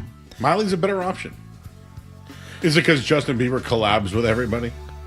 I think you're underestimating his talent a little bit here. Guy, Justin Bieber was never good. I'm sorry. Oof, that's wow, a bad take. He was a little kid that sang songs. I'm clipping this. I'm clipping this post. You're going to get a lot of hate for this, Joe. Sang songs and was on MTV and YouTube. I'm no Bieber fan, but I remember when he wrote a song about something Tom Brady, whatever, and he can't rap. The Bieber fever is real, Joe. Yeah, he has a huge fan base. I'm sorry, but Taylor Swift kicks Justin Bieber's ass, and I mean that. Yeah, what does that have to do with anything? Justin Bieber stinks. Would you like to guess how many monthly listeners he has on Spotify? It's got to be 50 million. I know I'm going to get body bagged. You're going to get. I'm posting this. This is your hottest take you've ever had. Listen, in general, Justin Bieber sucks. It's a bad take. He's overall. What good does Justin? I think he had kind of a tough, beginning there. I think he was in some bad situations with Usher and Diddy, and I think he's trying to come out of the other side of it. His wife is gorgeous, Hailey Bieber. Haley Bieber. Yeah, stunning. A Baldwin. Stunning. Haley Baldwin. Yes. Yes. Yeah. Good for him. He did good. He dominated. Here I go. Dominated. Coachella. He dominated Coachella. He dominates. Call him Rampage. I think this is a bad take, Joe. I'm not a Bieber guy, but I mean, his music it's catchy. Skaz, what's your favorite Bieber song? My favorite Bieber song? I mean, Sorry was big, 2015. I like Daisies. I thought that was pretty good. That's a newer song. I like the Biebs. I'm pro Biebs. He does nothing for me. He's just a kid. Well, now he looks like a punk kid. Wears long pants. Would you like to guess how old Justin Bieber is, Joe? 32. 32. His birthday, March 1st. Well, I'm March 2. What happened to Selena Gomez? She's still out there. I think she's married to that really ugly guy. Bad Bunny. I think they broke up. Not Bad Bunny. No, not Bad. Yeah, that was false. I don't like that he does country now too. Who? Justin Bieber. He does country. Well, he met somebody doing a country. Oh, Benny Blanco. That's what I was thinking. He had the first billion. He had the first billion view YouTube video, I believe. Let's say sorry, 'cause I know, it's a banger, Joe. Down. Better than anything we got this summer. I remember that Usher one was Somebody to Love. Never say. Yeah, remember he did a song with Will Smith's kid. I remember. Oh, Jaden. Yeah. Benny Blanco, remember him? Just said that. Yeah, he's the ugly guy we were just talking about. Sorry, I wasn't listening.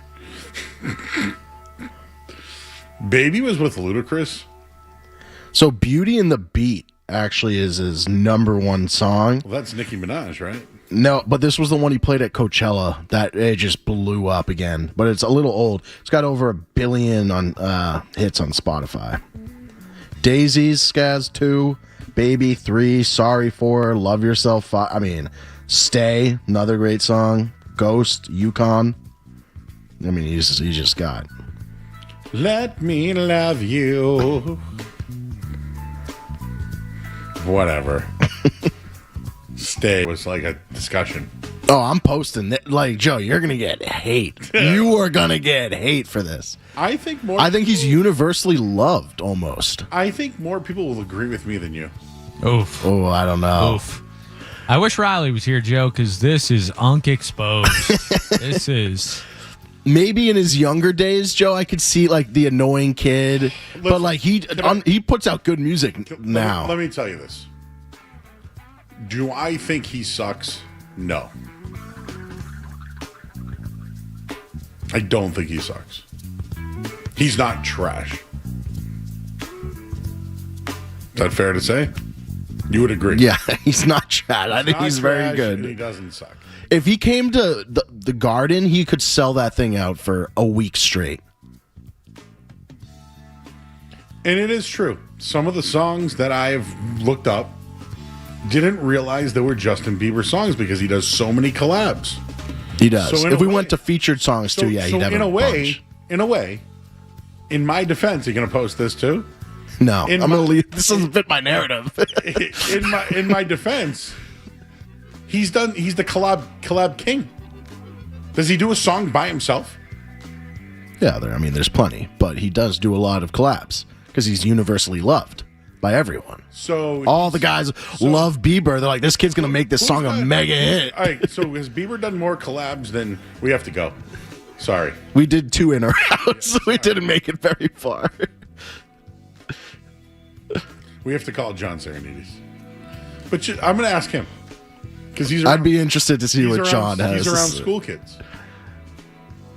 I think kids still love Biebs. But let me just tell you this: when I saw Snoop Dogg live, Snoop did his thing, like his old Snoop from the '90s stuff.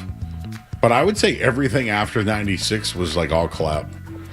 Like every song that he did was like, Akon and like Wiz Khalifa. And, so it's like, is that the thing now? Is everyone just does collabs? Like, whatever. All right, I lost. I just don't think Bieber should be the halftime show. What about Bieber and Miley? And Bieber doesn't suck. I just don't want him. Let's ask John Sarianides next here on 98.5 The Sports Hub. More Joe Murray coming up on The Sports Hub.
Sports. Hello, John. How are you? Joe, how are you doing on this fine Friday night? Well, we're doing in or out. We got 2 questions in. we had a disagreement. What are your thoughts on Justin Bieber? Do you like him, and do you think he'd be a good halftime show for the Super Bowl? No, I don't like him. I think he sucks. Me too. Not a fan. Never have been. He's got bangers. Don't get me wrong. Like, actually, I will admit this, John. I don't think he sucks because he does put out some banger hits, but I think he just collabs with too many people. Well, he collabs with too many people because he's not that talented. He needs to collab in order to stay relevant. It's a good take. I like it. I won't say he sucks, but I don't care, though. He doesn't do anything for me. Yeah, I'm not a fan. Never have been. I mean, look, a lot of people in this era, whether it's now or 10 years ago, 15 years ago, sure, they'll put out 2 or 3 catchy songs that have some staying power. People will listen to them for a period of time. But at the end of the day, people like Justin Bieber fade. I mean, when was the last time you heard from him? At least from my standpoint, I don't remember the last time he was relevant. Ooh. He did Coachella recently. It's okay. Street Team Joe is going a little crazy back there, but we'll let him talk. Coachella's not what it used to be. That's the other thing. That is true. Coachella's become a sellout event now. Yep. I don't disagree. I mean, Despacito might have been really big. That was 2017, dude. It was almost 10 years ago. Yeah. See what I mean? He's not relevant anymore. He's yesterday's news. If we're going to talk about Canadian pop artists now, it's all about Tate McRae. Ooh, okay. How about athletes that were drafted in baseball before Greg Weissert? Did you know that A.J. Brown was that guy? I did know that. Wow, so he could have played baseball, but instead decided to play football. Feel like that's been pretty well for a guy like A.J. Brown.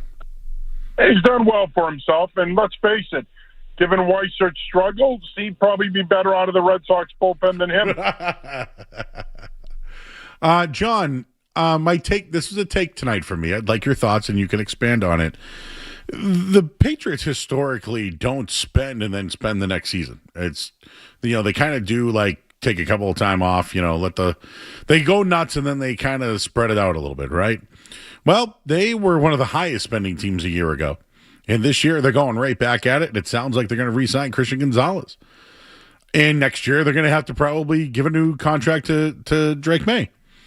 They're spending. And today is Robert Kraft's 85th birthday. When I look at their spending now, has time changed? Was Bill Belichick in the way? Is this, Kraft going for it because he's 85 and maybe some Hall of Fame snubs? The Patriots are spending money. What do you think is the reason behind it? I mean, the Patriots are spending money. Well, he's 85. He turned 85 today. I think there's a real, genuine sense of urgency there. I think the other thing is, I think he has more control over the finances on the football side of things. And I know people will say, what are you talking about? He's the owner. He's always controlled the finances. Yes, he has. But he also ultimately deferred to and trusted Bill Belichick. And I think now he is more willing to spend more. They're more willing to spend more because not only is there a sense of urgency, but he also recognizes, especially in light of what's happened in recent years, that in order to stay relevant in any of the 4 major sports in North America, you need to spend money. You need to bring in additional talent. You need to add to what you have. If you don't, as much as we love to sit here and say, well, if you draft well, you'll always be in the mix. Sure, you'll be in the mix, but there's a difference between winning championships and being in the mix. And that difference typically is, are you willing to supplement your roster and add? And are you willing to spend? And the Patriots have proven the last couple of years that they're willing to spend, and it's nice to see because they're not trying to outsmart other teams or other executives around the league. They're doing business like pretty much everybody else, which is you got to keep up with the Joneses nowadays when it comes to spending. They're doing that. They're keeping up with some of the bigger spenders around the league the last couple of years, and quite frankly, it's nice to see because you need to be able to do it in order to have sustained success. Okay, I like your answer there. I think they should be applauded for it, and I don't think we have to applaud people for spending money, but I'm glad they are. Like that's not a when we have like conversations about the Patriots, no one can bring up they don't spend. So that's over with. But one concern Skaz and I have on this show is the tight end group. Skaz is not concerned about Henry, but I think he's wondering about him this year. And they lose Hill, and they got this kid from Notre Dame. I mean, are they a little thin there? And are there any options you think they could bring in that could potentially be available? I think they are a little thin. I think with Hill now potentially being done for the year, I think they are thin. And I think, look, this will probably accelerate Eli Reardon's development and timeline. I think he's going to be a bigger part of this offense than they probably originally thought when they drafted him a couple months ago. But I will say, I do think they're a little thin there, and it would not surprise me if you saw them bring in a veteran with some cachet, whoever that might be, someone that's out on the market right now that probably will take a one-year deal on the lesser side financially to come in. I think that you'll see them be in that market, and I think they kind of have to be, because even going into this season with a healthy Julian Hill, I still think that they were that they didn't have enough there. In this league today, you've got to be able to play in 12 personnel. That second tight end, he has to be a guy that can be a factor in your passing game, that can be a factor in your offense. Reardon could develop into that as this season goes on, and certainly in 2027, but he's not there yet, and he's probably not going to be there anytime soon. So I 100% think that they are in the market to add a veteran tight end. They could go the free agency route if there's someone there they like.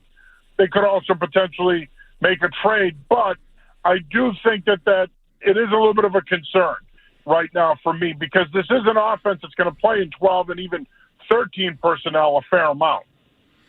All right, we're talking with John Sarianides, New England Football Journal. Have you seen the Christian Watson extension? And do you think Romeo Doubs' deal looks much better with the Patriots now? Look, here's the thing with Christian Watson. I did see that. I do approve of it as a Packers shareholder. I'm from Milwaukee, of course, so I do approve of it. But the thing with Watson, of course, is the health. Can he stay healthy? Can you get a full season out of him? He hasn't been able to do that so far. However, the last 2 years when he's played, he's one of the best deep threat receivers in the league. He's one of the best big play receivers in the league. That's why you're paying him north of $27 million a year, because when he's on the field, he's a difference maker. He is an impact player, especially when it comes to big plays. Now, in comparison to Dobbs and the deal he got, I don't think Dobbs – here's the thing. Dobbs doesn't have his talent or his upside, but Dobbs has been the more productive receiver at times in Green Bay. Ultimately, that Dobbs deal does look pretty good because, again, that's the neighborhood you want to be in for a Z or an F receiver who's, quote-unquote, your second receiver now that you have A.J. Brown. So I think that Dobbs deal is pretty good in comparison, but when Watson is healthy, that's where he should be financially. He has top 10 potential in that Packers offense. All right, John. Well, you brought it up. You're a shareholder of the Green Bay Packers. Your thoughts on the Bears moving to Indiana? It's ridiculous. It's stupid. What is the city of Chicago doing? It's the Bears. It's been their home since their inception as a franchise. I don't understand how they couldn't figure this out and make it work. I think it's really rich that a lot of the politicians, specifically the mayor in Chicago, are sitting there lecturing the Bears about finances when they waste money like no one else in a lot of these major cities in the country. So I think that's laughable. I don't blame the Chicago Bears. I'm not sure they did their due diligence to stay in Illinois either in defense of the city. But the bottom line is if you're the city of Chicago, you cannot afford to lose the Bears. And if you do lose the Bears, at least if they stay in Illinois, let's say they go to Arlington Heights, that's one thing. But to lose them completely, they live the state and go to a neighboring state, that's just ridiculous to me. That's a black eye for the city of Chicago, in my opinion. That should have never, ever happened, and they dropped the ball. All right. We were having fun with this one tonight, so I wanted to get your your opinion on it, but we were talking about second-time Patriots. Guys who came back a second time, sloppy seconds, what we were calling it. Who's the best, in your opinion, all time? The best all-time second-time Patriot? Yeah. Ooh. That's a tough one. So I think mine's LeGarrette Blount. That's a good one. That's a real good one. Because he was a running back that performed, right? He went and got his money, somehow got caught smoking weed in a car with, who's that other, Le'Veon Bell? Maybe, yeah. And then somehow, some way, they let him go, and he went right back to the Patriots, which was like, wow, what a ride, huh? You want to talk about up in smoke? What a savior, LeGarrette Blount in that situation. That's a real good one. This is a tough question. I have to think about this. Blount is a real good one. I will give you that. But that's a tough one for me. Like, I really would have to think it through to see who at the very least, it could be a potential player that you would put over Blount. There aren't many options. And just so you know, we actually, to be fair, the question was players to come back with every sport. The conversation started with Robert Williams, like, would we have him back? But as the discussion went on, Al Horford had a really good second run as well with the Celtics. Yeah. You know who had a good second run with the Pats? Patrick Chung.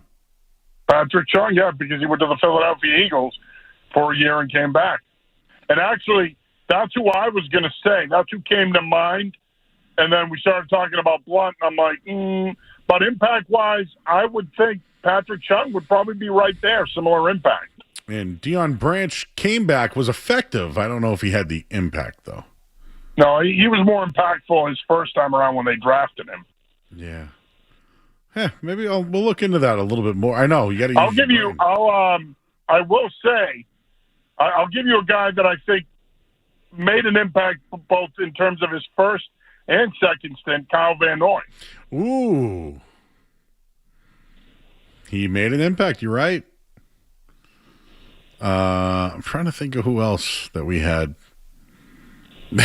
Street Team Joe said Ben Watson, which he did come back. It's not a bad guess or a bad player to throw out there. Didn't have the impact the second time around he did the first time, but. All right, John. Well, I'm sorry to be late tonight. That was my fault. It's okay, Joe. I'll forgive you. 20 years later of us doing radio together, I forgive you, my friend. Well, I appreciate that. So I have some audio that I need you to hear. I had a chance to sit down with one of your colleagues last weekend, and we did an interview. And maybe we should, Skaj, I don't know if you have that ready. All right, John, do you want to listen to this interview? All right, who am I with right now? Kevin Stone, New England Football Journal. New England Football Journal. You work for John Sarianides. I do. Good guy. Known him for like a decade now. I know you've known him for a long time as well. Yes. He's a Greek from Rosendale. I am not a Greek, but I am from the area. So, how mad have you ever heard John Sarianides? Honestly, I haven't, which is kind of weird because with that Greek attitude, you would think, well, I should say Greek tone, you would think he can flip out. I've actually never seen him mad. Get out of here. I take that back. As a football coach, I've seen him mad. Oh, yeah? On the business side, I have not. Has he ever done one-on-one lineman drills with you? With me, no, but with Taylor Connors, yes. I've watched that before. And actually did Brady retirement ceremony. Yeah. That night. Are you a baseball guy with this new Boston Baseball Journal? So it's funny. As a kid, I'm a 90s kid. I know you grew up the same kind of way I did. It doesn't mean as much as it used to. But, yeah, I mean, it is what it is, you know? But we'll grind it out and cover Massachusetts high school and college and hope for the Red Sox at some point. What kind of smells have you taken in as you've been at the stadium today? Not much. Couple beers, couple dogs. Nothing crazy though. Okay. Why? What have you? Burgers. Okay. Oh, it's a sniffer on for the sniffer's any controversy or the sniffer is what am I missing right now? I know we have AJ Brown who's on the horizon. So is AJ Brown here today? And so I wish somebody had asked him, Big Bay. Yeah. Like, did he even invite AJ Brown? He probably should have. I doubt he Maybe is. I'll ask that question. Right? Yeah. I'm surprised no one did. Do you think we're going to get any more people to talk to us? No. God, No. They're already sick of us. Okay. And we have to go back upstairs in 10 minutes. So Kevin Stoney, how tall are you? 5 feet even. That's what I tell people. So I'm sticking with it. You're 5 feet even. 5 feet even. Okay. Not 4'12". No. 5 feet. even. So I tell people. Who is the shortest on the staff of the media staff? Me, by far. You really are. 100%. Is that like a record? Is that like a claim? Probably. Like if someone's like, hey, do you know who Kevin Stoney is? It's funny. I will say this. My first year here, 5 years ago, every day that I would show up, Mike Reese would always say, I'm glad to see you because you bring down the height ratio. Yep. So that's sort of our little thing. But no, it's going to be me by far. Okay. It's Kevin Stoney, smallest guy on the beat. By far. From New England Football Journal. Thanks, Joe. Thank you. What'd you think of that, John? Fantastic. First of all, hard-hitting questions by Joe Murray, as only you can do. I thoroughly enjoyed the smell question and the height question. I thought those were two solid questions. Now, I will say this. Stone was being very diplomatic there. He's seen me flip out. And that to say that he's never seen me flip out is ridiculous. I mean, Kevin's a great partner. I enjoy working with him a lot. But he's seen me flip out before. I flip out routinely. So he was being very diplomatic there. Mm-hmm. Mm-hmm.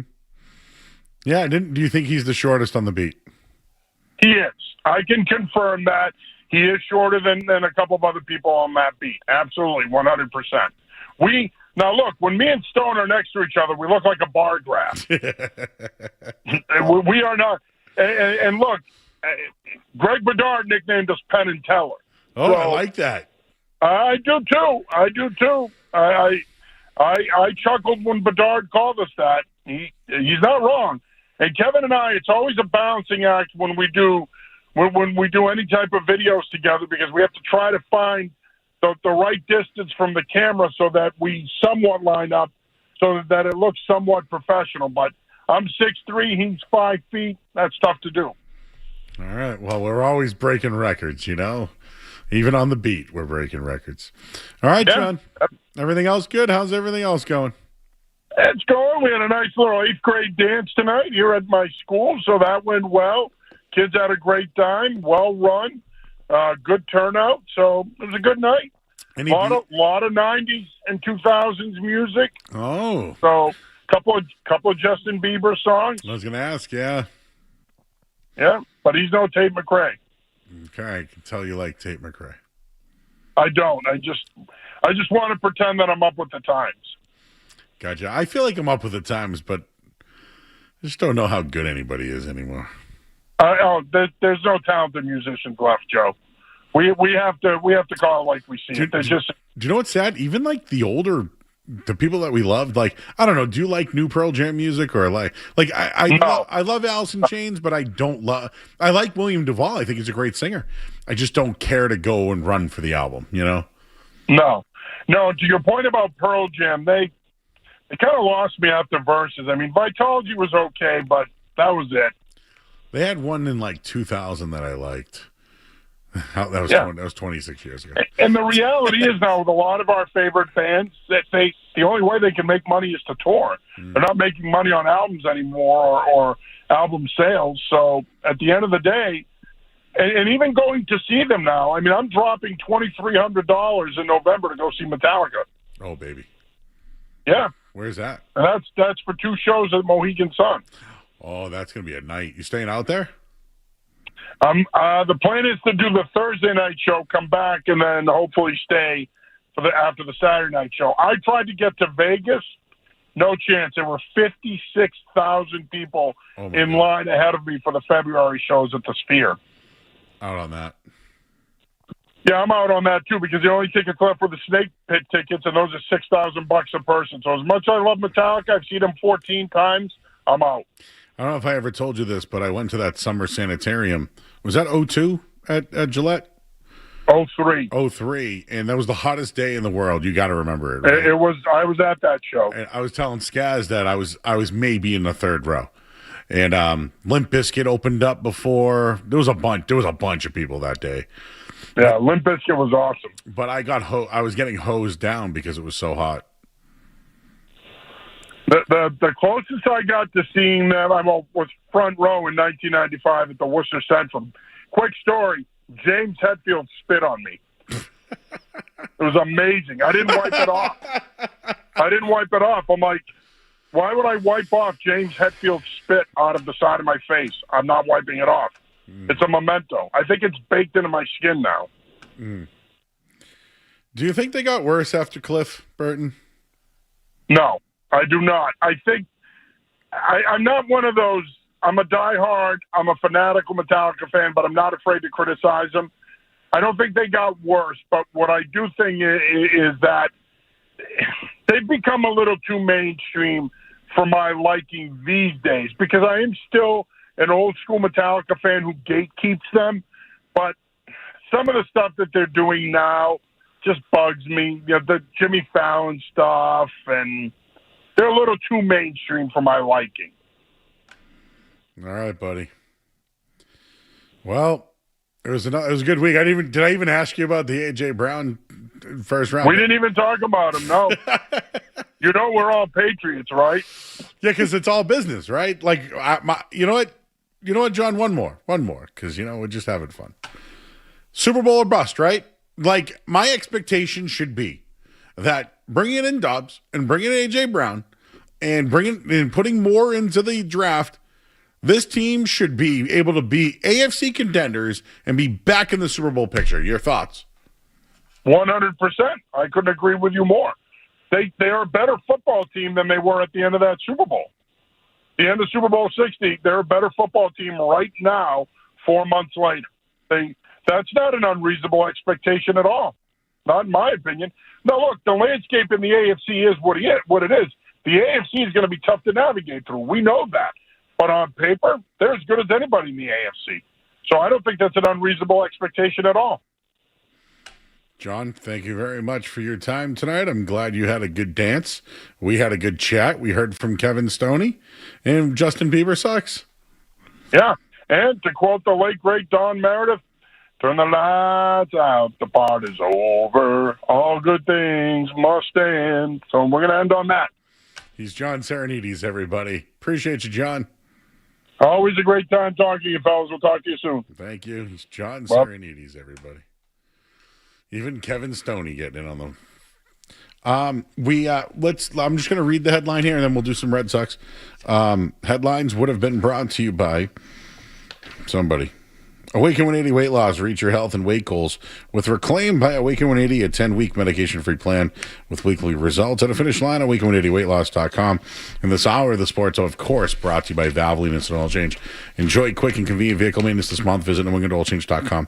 You'll save 15% off an extract Royal Oil Change at Valvoline Instant Oil Change, the official oil change of busy people. Red Sox win tonight 5-3 on the bat of Wilson Contreras and on the arm of Sonny Gray's. Now, Sonny Gray's now 7-1 on the air.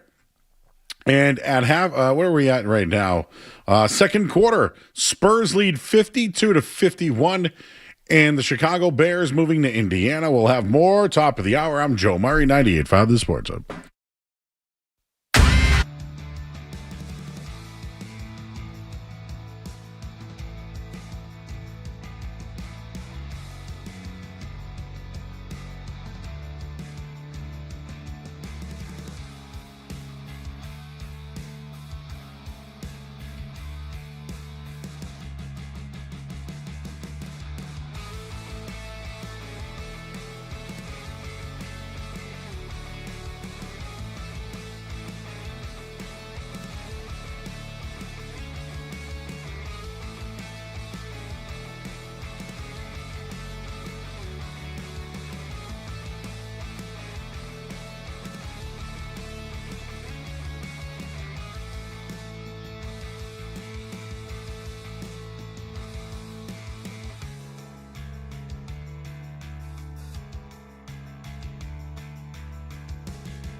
And Aroldis Chapman is 13th save. Chapman is dealing with a hamstring injury, but battled through it tonight. The teams will meet again on tomorrow. They love to win on the road. Tomorrow night's game, 7:35. I believe it's on Fox. Ranger Suarez will get the start. And at the NBA Finals, Game 2, the New York Knicks have a 56-52 lead. They held the Spurs to just 18 points in the second quarter. Karl Anthony Towns, 17 points so far in this one. Victor Wembanyama, just 7. He is being limited. Headlines, they are brought to you by Super Service Today, currently hiring plumbers, experienced HVAC techs, drain cleaning techs for their growing Danvers shop. Enjoy top pay, medical, dental, and vision. Paid vacations, holidays apply now. superservicetoday.com/career. I'm Joe Murray. This is what happens when analysts take over the game, take over the sport. This is where you talk sports. It happens all the time. The Sports Hub. In the world unrelated to sports, so sit back, relax, and get your mind in the game and listen to the words of a grown man complaining. All right, Murray's Musings here on the Sports Hub. Well, before we get to the musings, what do you think about the New York Knicks being up 56-52? Joe, I'm not ready to admit I'm wrong yet, but my hand is hovering over the panic button. Yeah, but you didn't like my Bieber take. Well, that one is like, okay, there's not even an argument there. I mean, didn't you call Victor Wembanyama the greatest shot blocker? Rim protector? I mean, I think that's pretty He has accurate. 2 so far. 2 of 4, though. Like, what's going on? I haven't been really watching the game, to be honest, so I can't speak on it too much. They can't score late in games, and that's what the Knicks do. And right now they're up. The Knicks. I took the Knicks +7 tonight. I think you talked about this yesterday. We need a little more Dylan Harper over De'Aaron Fox. Dude, I was just about to say that. So De'Aaron Fox is contributing when it comes to points. He can't defend. His ankles are busted. You can tell his ankle is busted. And I think, even though I think Fox is probably a more polished player in speed than Harper, Harper might just be the better defender right now. He is. He's a good scorer too. I mean, he's out there. He's a beast. He's not out there for his defense. Yeah, he's a beast. I wonder if there was a way they could get Vassell. Wait, is it Castle? Vassell. I like that though. Castle, Vassell. Yeah, whatever. Whatever. What else do we have that I was going to talk about tonight? Skaz and I got pretty heated pre-show with former intern Chris DeSisto on a potential Giannis steal, whether you would rather keep Jalen or get Giannis. Listen, I don't have sources, okay? To me, it sounds like he's getting traded. JB? Yeah, I don't know if it's necessarily for Giannis, but... So you think they'll, even if the deal isn't for a perennial all-star, all-pro guy like Giannis, they'll still do it? I think they'll give up picks in like Hauser and somebody for Giannis. See, here's the deal. Giannis knows that the Miami Heat have the best offer. But he can say, I don't want to go to Miami, I want to go to Boston. So therefore, the Bucks will have to deal with whatever the best package the Celtics can give them. Yeah, you see Sam Amick, yeah, tweeted today that Giannis doesn't like the Heat's roster. Correct. So if you can get Giannis on the cheap, that's why the Celtics might be in on it. But they would either keep JB around till the trade deadline before the luxury tax and trade him then, or do it before the season. I think they're going to do it. So you think there would be a separate deal for JB? Yeah. So not involved in the Giannis deal at all? No, not at all. I mean, interesting. It's the reason why they trade him, but I don't think it would be the reason why. So like maybe a Pelicans type deal? Yeah, I don't love that deal, but at least it's something.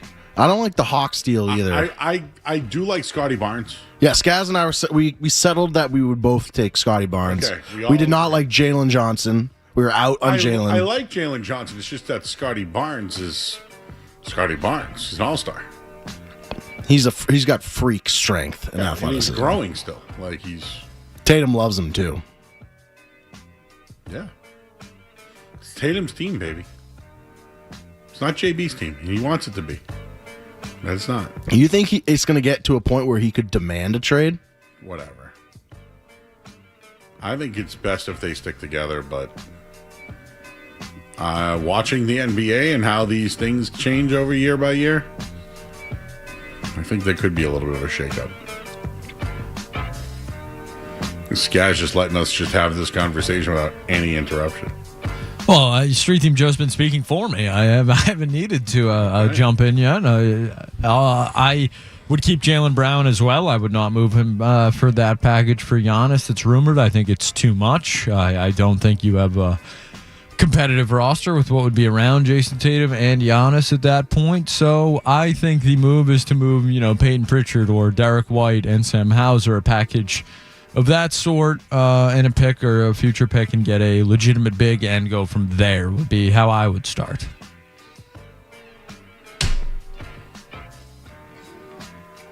How do you guys feel about going to the barber? I like a nice cut. I have a tremendous experience when I go. I've found a barber near the new house that I'm a big fan of as well. Shout out my guy Dave. Shout out Dave. I go to Tonsor Lounge. It's in Winchester, and I found easy parking today. I went right in. He started shaving, put some nice like shaving cream, and then put a hot towel on my face, and then on my head. The hot towel is everything, Joe. You get a hot towel, shave. I don't get enough facial hair for a hot towel, Joe. Do you shave? Yeah, I shave, but it's kind of comes in like peach fuzz, patchy and longer hairs rather. Well, than the more that hair. you shave, it's supposed to. It comes in disgusting. It's not like your beard. Do you have a baby face? Would you say? Yeah, I'd say so. Your dad doesn't have a beard either, right? He can grow one. Yeah. Oh, I got a lot of people are asking me about when we come down to the Cape. Oh, you know who hit me up? We're in. Know who hit me up last night, guys? Our buddy, Jacob Toby. Joe, I stay in Sandwich. When you are at Fisherman's View, here's my number. So what would be our stops on the Cape? Like if we did a Cape weekend, we would stop in. We would stop and get pizza first at Trading Post and Onset's right before the bridge. Get a pizza there because it's like a thin crust, solid pie. Yeah, and then we would probably take a ride to Smith's Popcorn. We'd fill up a nice popcorn jug. We could cut through there. We could stop at Fisherman's View or the port there. They have a beautiful not dispensary. What do you call it? Beer place. We can stop at Dispo's too. Is there any? Oh, there is. There's one in Hyannis, and yeah. There's one right before the bridge. I've stopped there a couple times. Okay. Then we could go to Yarmouth. We could do. So I'd probably go to Captain Parker's because it'd be easier, and we could sit at the bar and get a chowder. And then maybe later in the night we'd hit up Skipper's. It's a chowder house. That's not the place in Falmouth, is it? No, Falmouth's way on the other side, bro. So we're out on Falmouth. Well, it's just we passed it already. Have you been to Smitty's in Falmouth, the homemade ice cream place? No. It's fantastic. That's great. Yeah, Falmouth, just remember, Falmouth's over there.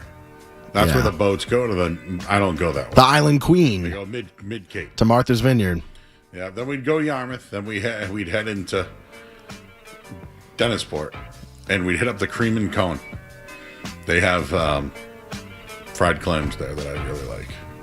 And good ice cream? If you want, yeah, you can get, yeah. And then we'd hit up Banderas Market. Love Banderas. Best meatball sub in the area. In that area, for sure. And they have a bunch of other stuff. It's good breakfast stuff. There's a lot of just great stuff over there. And we could keep going. We go to Harwich if you want. And chill. Everything, yep. And then we'd hit up we can get some more pizza at Ember if you want. And then next door is Sunday School. So we're not even going to the beach. We're just doing food. We're just doing. Well, and you asked me what I was doing. Yeah. Yeah. As long as we got ice cream and fireworks like planned, then we can turn around And then we could park somewhere and go to the beach and the pool. We could bring the food with us. Could also grill if you want. What's your like typical on the beach food, or your ideal on the beach food? I love pepperoni and cheese and crackers. Like a Oh, interesting. You're not a charcuterie guy. I don't like any cold cuts. I also like cold fruit, bananas, watermelon. Watermelon, yeah, top tier. Yeah. You know what's fantastic on the beach too? Just a nice salty chip. For example, like a Lay's salt and vinegar. A Cape Cod potato chip too. It'd be very good. I don't know. When I go to the beach, if I'm not driving, I'm drinking. Beer, seltzer, cider? I love cider. I love seltzers. I don't really do soda anymore. I used to do ginger beer? Ginger and whatever. Just put it in there. Like a Moscow Mule type thing? Oh, yeah. I love that. Ginger beer with like some SoCo. Oh, that was my, yeah. But yeah, that would be my, Joe, we're eating. We'll make a nice sandwich. I like a turkey and cheese with mayo. That's kind of my simple. And then I like to swim. I like to be in the ocean. I'm a body surfer, Joe. You know this. We can body surf together. I now wear water shoes. Did you know that? I don't like the rocks anymore. I have sensitive feet. I'm a dandelion. Luckily, I don't care about my public perception, but if I did, I think water shoe. Like, are you talking Keens? Like a Keen water shoe? No, I wear Crocs. Oh, God. But all the kids are wearing Crocs. Well, not the cool kids. Well, I'm wearing them. And if you have a problem with me wearing Crocs, you know what's funny about I got a take. Ready for this? We live in the Northeast, right? It gets cold here. Doesn't matter what you look like when you're cold, as long as you're warm, right? Doesn't matter what hat you get. It could be the hat from 1978. Yeah. You know how many? I get so many swag hats from like businesses. Remember the weed hat place we went to on before Thanksgiving? Not Thanksgiving. What night? Christmas Eve. Remember we did the fest of his birthday. Remember? Yeah. At the dispensary. We went to Lambert's after. That's right. You damn right we did. Lambert's has come up in my life every day this week. You know, see, Ann Michael May just went. I sent you that video. I have a This Is Sports Center idea with Drake May. I don't know how we can make it happen, but I'll tell you off the air. All right, what else we got? Anything else? Anybody pissed off or everything's good? Because we have a lot of callers. They're probably all my friends, to be honest. Guys, you got any questions? You got anything else? No, let's get to the people, Joe. It's Friday night. All right. Well, Bob wants to talk about Metallica. Hi, Bob. Hey, Joe. Watching the NBA Finals with the sound down, listening to Joe Murray. What's wrong with that, right? That's a great Friday night, man. You going to any card shows coming up? Probably not. Working man, but I'll definitely check one out. Usually in the fall. I make one appearance a year. Pay tribute to the great Joe Murray. I appreciate that, Bob. But the Metallica concert talk really was great. The only time in my life I got pulled over for drunk driving was coming back from Metallica concert in Swansea, New Hampshire in 1994. And back in the old days, you had to wait out all night to get tickets at the Ticketmaster outlet in Lexington at Movies and More. I waited out all night to get 8 Metallica tickets, and the ticket said Alice in Chains Metallica. Mm-hmm. It was supposed to be a co-headlining show, and unfortunately Lane, of course, couldn't make it. Yep. So it was Metallica, Suicidal Tendencies, and I think Danzig. Danzig, yep. But, dude, we ran down to the front, me and like 8 of my friends. We just ran down to the front row, Metallica. Jason Newsted threw a cup of water on my face. My buddy got Hetfield's wristband. Newsted passed out halfway through the show. He came back and sang Seek and Destroy. It was insane to see it so close. Agreed, bro. Metallica's so awesome. Thanks, Bob. You ever seen Metallica live? Not live. There might be. They'll still play. They'll put on a great show. It's just that they have so many hits, Joe. That your neck hurts from headbanging. Someone's giving me crap for wearing Crocs in the water. Do you guys wear water shoes? No. Not at the beach? Nope. No. Toughen up the feet, Joe. I have a size 16. They're little baby dandelion feet. I don't like the rocks on the bottom of the ocean. You got to go to the beach without rocks, Joe. The Cape is notoriously a rockier beach area than a lot of places. I will say this, South Shore, more rocks than North Shore. Oof. Yeah. Well, I don't know. I'm going to have to look at the numbers of dude, that one. That feels like North Shore propaganda there. I've been down at Marshfield Beach. Feels. There's Marshfield, I don't know if that counts. Skaz, Marshfield's got a lot of rocks. Yeah, that one, yeah. How about Whitehorse Beach? That thing's filled with rocks. South Shore Beach is way rockier than North Shore beaches. Way rockier. I'm going to have to, do some research. I have conquered the South Shore and the Cape. By far, Gloucester, no rocks. Good Harbor Beach, no rocks. Wingersheek, no. Manchester by the Sea, Singing Beach is like the most beautiful beach in the world. Generally speaking, South Shore beaches are less rocky. And feature much more expansive, soft sand than the North Shore. Not true. Nantasket Beach, known for over a mile of expansive soft sand. Duxbury Beach, 6 miles long. Very rocky. Rocky spots include Marblehead, Gloucester, Rockport. You ever heard of that? Rockport? Marblehead has rocks. Crane Beach and Singing Beach are sandy exceptions on the North Shore. Oh, yeah, that's what I'm telling you. That's where I go. Plum Island, no rocks. This North Shore propaganda. There is not one rock on Plum. Not one single rock. Whatever. Hello, Mr. Friend. Hello? Hi, you're on the air. I'm Joe. You with Big Joe? Hey, thanks for having me, guys. Love what I've been hearing so far tonight. Rog, what's going on, my man? What up, Big Joe? So, Joe, Rog was in high school. He was probably the best basketball shooter we had. Really? He studies NBA players' shots. And he can tell you who's got the best jumper around. That's high praise, man. Thank you. Appreciate it. So wait, did you learn beef, the balance, elbow in, eye on the basket, follow through?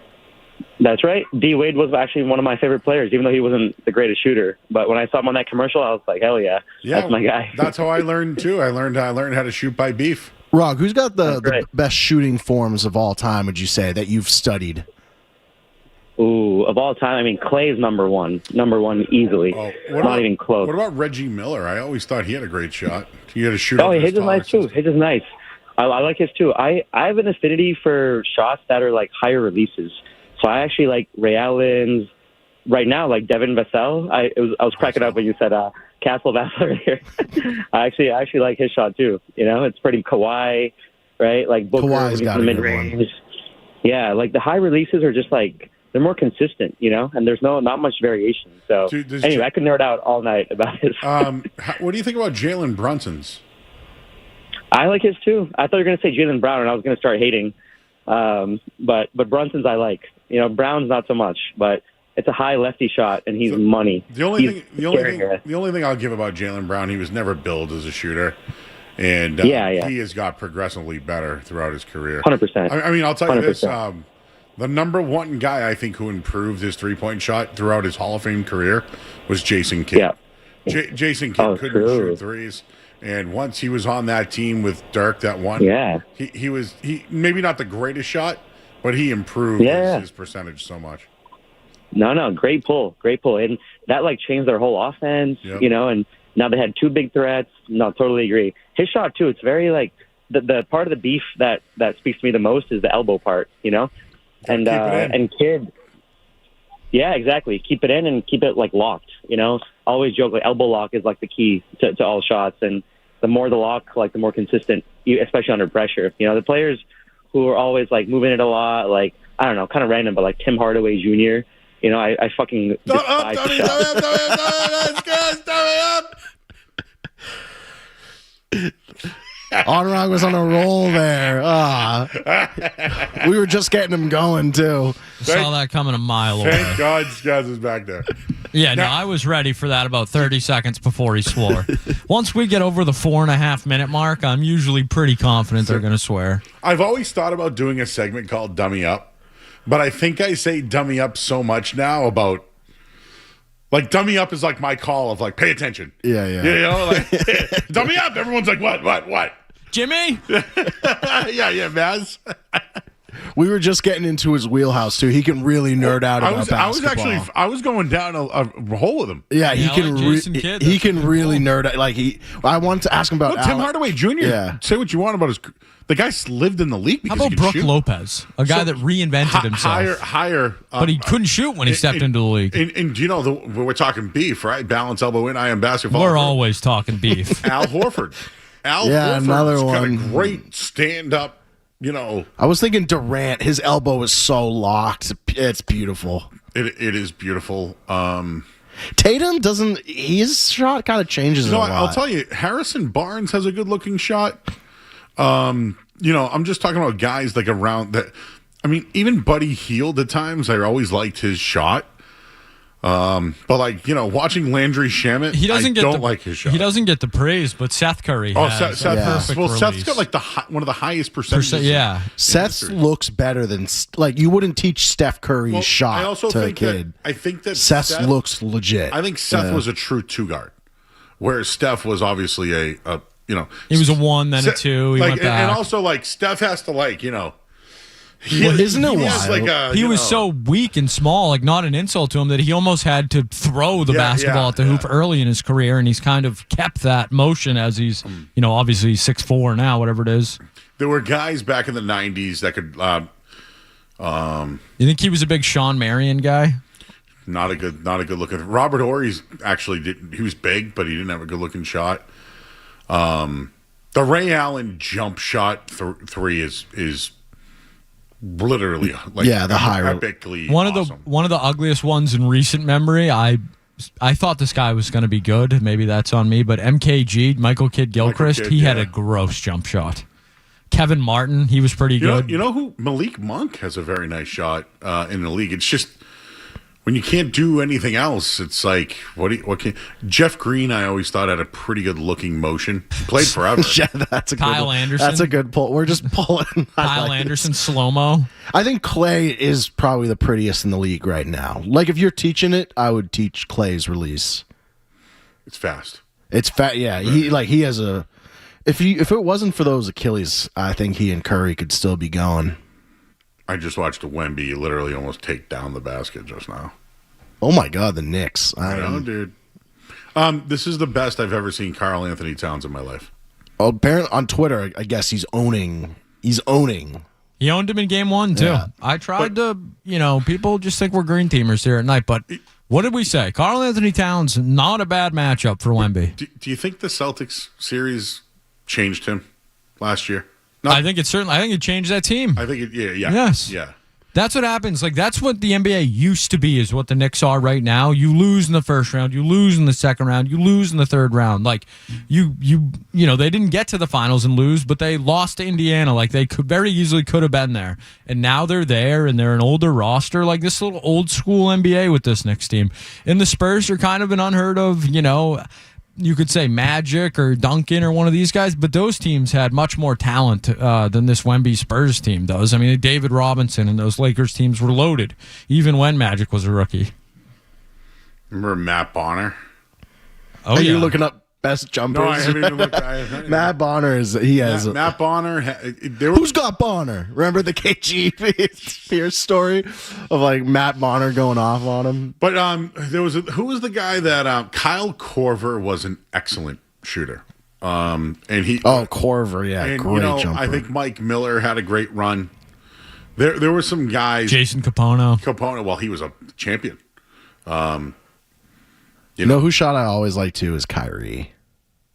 Sweet. It's pretty. I know. Kyrie's so unlikable, but he's smooth. So, yeah. Right. He's got a very. If you want like best talking layup about package, highlight reels to watch on YouTube, his might be 1-1 of my generation.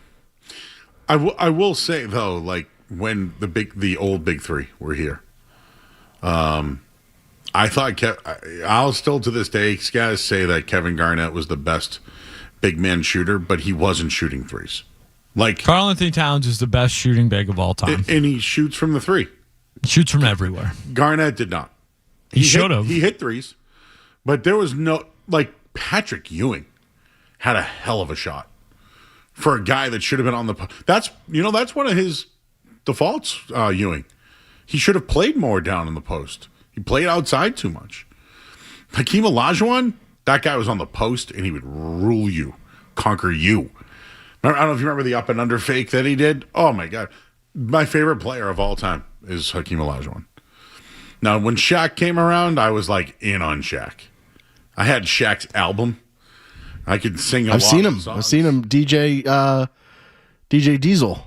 But to me, like Tim Duncan and Hakeem Olajuwon, I don't know. They might have, in that 1 year of Charles Barkley in Phoenix, that individual season of Barkley was one of the best I ever saw. This is outside of Jordan, right? This is outside of LeBron. And I used to think Dwayne Wade was incredible. Whatever. You just as you said, Tim Duncan, that reminded me. I love Ginobili's shot and Derek Fisher's shot. Derek Fisher had a great shot. Yeah. Ginobili got recognized tonight. Spurs cutting it a little bit, and he shaved his head. Ginobili, did he already shave his head? Okay. Anyways, Ben has a question. Hey, Ben. Joe Murray. Yes, sir. How are you? Hey, is this my very own Ben DeCastro? Hello, good evening. Good evening, sir. Hello. Could you welcome in everybody? Joey. Can you welcome Joe? We have Street Team Joe here and we have Skaz. Could you welcome them in like they were a lineup? Ladies and gentlemen, now gracing your radio wherever you are, Shrieking Joe, Skaz, and Big Joe Murray on 98.5, The Sports Hub. Great job. How you doing? I'm doing great. Driving home from Polar Park. We just wrapped up the game a little bit ago. You mentioned Lambert's. Mm-hmm. There is a Lambert's in Springfield, Missouri. Have you ever heard of it? You may have. No, but I'm going to look it up. Look it up right now. They call it the home. They call it the home of the thrown roll because they come out of the back, and the guy says fresh hot rolls, and you just put your hand up in your booth, and they throw it to you. I see it. Now, when you order your food, I went there with my wife because she was living out there when we met, and we went out with another couple. I ordered a T-bone steak, right? Mm-hmm. They bring it out. Joe, one of the best T-bones I've ever had. The waiter comes back, he goes, how was your steak? I said, it was delicious. He goes, you want another one? I said, he goes, it's free. All right. They brought me out a second T-bone. I ate it.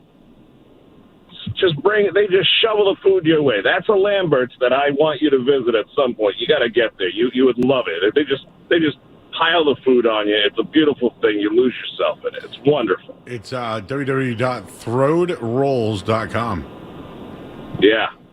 They know how to party there, so it's a good time. But I feel like you had a chowder question for me, though. I did. You were talking about, the various spots. It's meteorological summer right now. So, what kind of chowder are you? A New England clam chowder, that's white. Are you a Manhattan chowder, that's red? Or are you a Rhode Island chowder, which is clear? I am a New England clam chowder, but I've had Rhode Island chowder at the Mooring Restaurant in Newport. Oh, that! Did you have the bag of donuts at the Mooring? I did. That is so good, so good. They treat you right there. It's great, delicious food down there in Newport. I like going off season. Not gonna lie, prefer to go off season. But if you were going to pick a Rhode Island waterfront area, what is your choice? Ooh, all right. I really like Mesquamaket. I really like it there. Solid. I've done Newport, Easton's Beach. Little Compton's very nice. South Shore Beach in Little Compton is my favorite. Yep.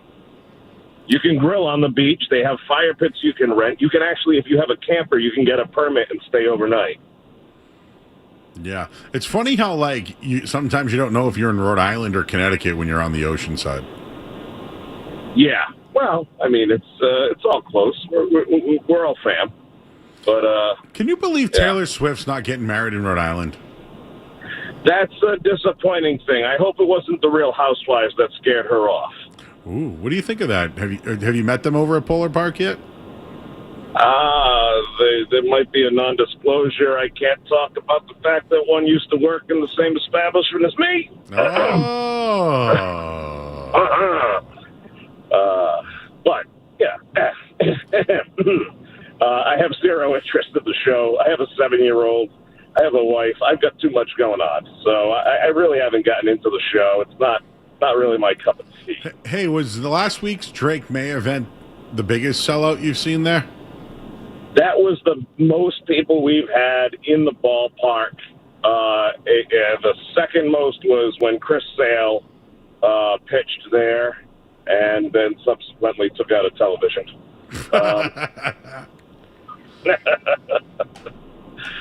But we had a good crowd tonight, too. Max Scherzer was on the mound for Toronto. I heard that. How did he do? He did really well. He let a few go. He went past 60. I think he went up to 70, and then we were told that he's going back to Toronto. So this was his last stop. But the thing I like is that, the crowd there recognizes great baseball talent, and even though they're the opposing team, the visiting team, when he was done, he walked off the mound. I mean, everybody there on their feet, applauded, and he gave a nice salute to the crowd because, he did that last year because he had a rehab start in Worcester last year as well. And from what I understand, he treats the staff. He's very kind. I mean, he does his thing. He's working. He's got his own, routine and everything. But by and large, he treats the fans well, and that's always that's what I look at, and, enjoy. So, all right, Ben. Well, Ben DeCastro, the voice of Polar Park, joining us here on 98.5 The Sports Hub. Thank you, Ben. Nowhere else I'd rather be. Thank you, Ben DeCastro. Joe, you a chowder guy? I do like chowder. I'm a fish chowder over clam, but I love clam chowder Like too. a seafood chowder? Yeah. How about a lobster bisque? I love a lobster bisque. If you had a choice, lobster bisque or chowder, no cost involved, what would it be? Do I have oyster crackers? Yes. I'm going clam chowder. Sometimes you just need the chowder. It's something about the chowder. I like it thick with 2 C's. All right, we'll hit the break. I'm Joe Murray. It's 98.5 The Sports Hub.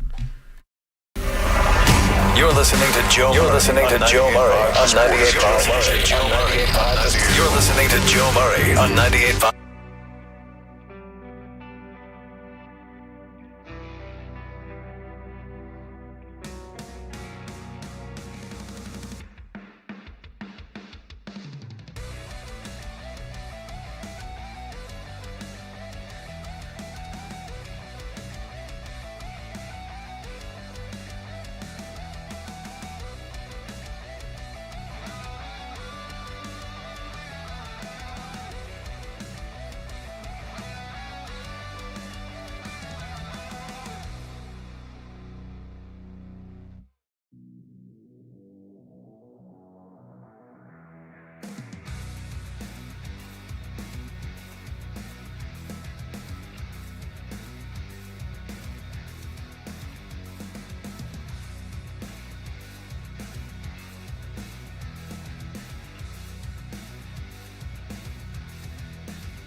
better. Joe Murray on 98.5 The Sports Hub. Yeah, I love this song. Yeah. Well, I wouldn't have known it until I started coming here, but. Well, yeah. So it's now my bench song when I'm benching at the gym. No way. Yeah, I live mine on the Joe's road. on the flow. Yes, and Doe by Young Dolph. Okay. And I was trying to show that to Skaz earlier. It's not appropriate for the airwaves, but yeah, kind of like your buddy. Yeah, called a little while ago, dropped it out, and dropped the F-bomb. Because you don't have any buddies like that, Joe. No way. Your buddies never. He was in a flow state too. Like he was going down shooter to. I was like, oh, Yeah, you can get him. Who was better though, Stretch last week? Oh, Stretch is he was just singing. Joe. Yeah. That one was coming from a mile. Yeah, Sarko also called in to defend him and say he was just singing the lyrics. You know, Landry Shamet, this guy. Come on, Landry Shamet. By the way, where did he play? Small school, right? VCU. Well, I don't know why. VCU. That feels right. You know, it's guys. I have an uncanny ability of knowing where some small. Close, Joe. He was a Wichita State. Ah, damn. One of those Missouri Valley schools, though. But Landry. They had some guys though. Wichita State. That Landry Shamet, though, that guy off the bench has just been a scorer. I think him and Van Vliet must have been there at the same time because that was when they went on those deep runs. Yeah. Ron Baker, remember him? Yes. Yeah, Ron Baker. The flow. He had some good hair. Guys, next Saturday, not this Saturday. Guess who's going to be at Card Vault? Free signings. Is this a soccer? Celtics player. Oh, Luka Garza. No. Ugo. Amari Williams. Free. Jordan Walsh. Baylor Shireman. Sam Hauser. Pritchard. Oh, your guy? Is it your guy, Joe? Ronnie Harper. Ron Harper Jr. Ron Harper Jr. Is he bringing his brother? I don't know if he wins the championship. What about his dad? Yeah, his dad going to be there?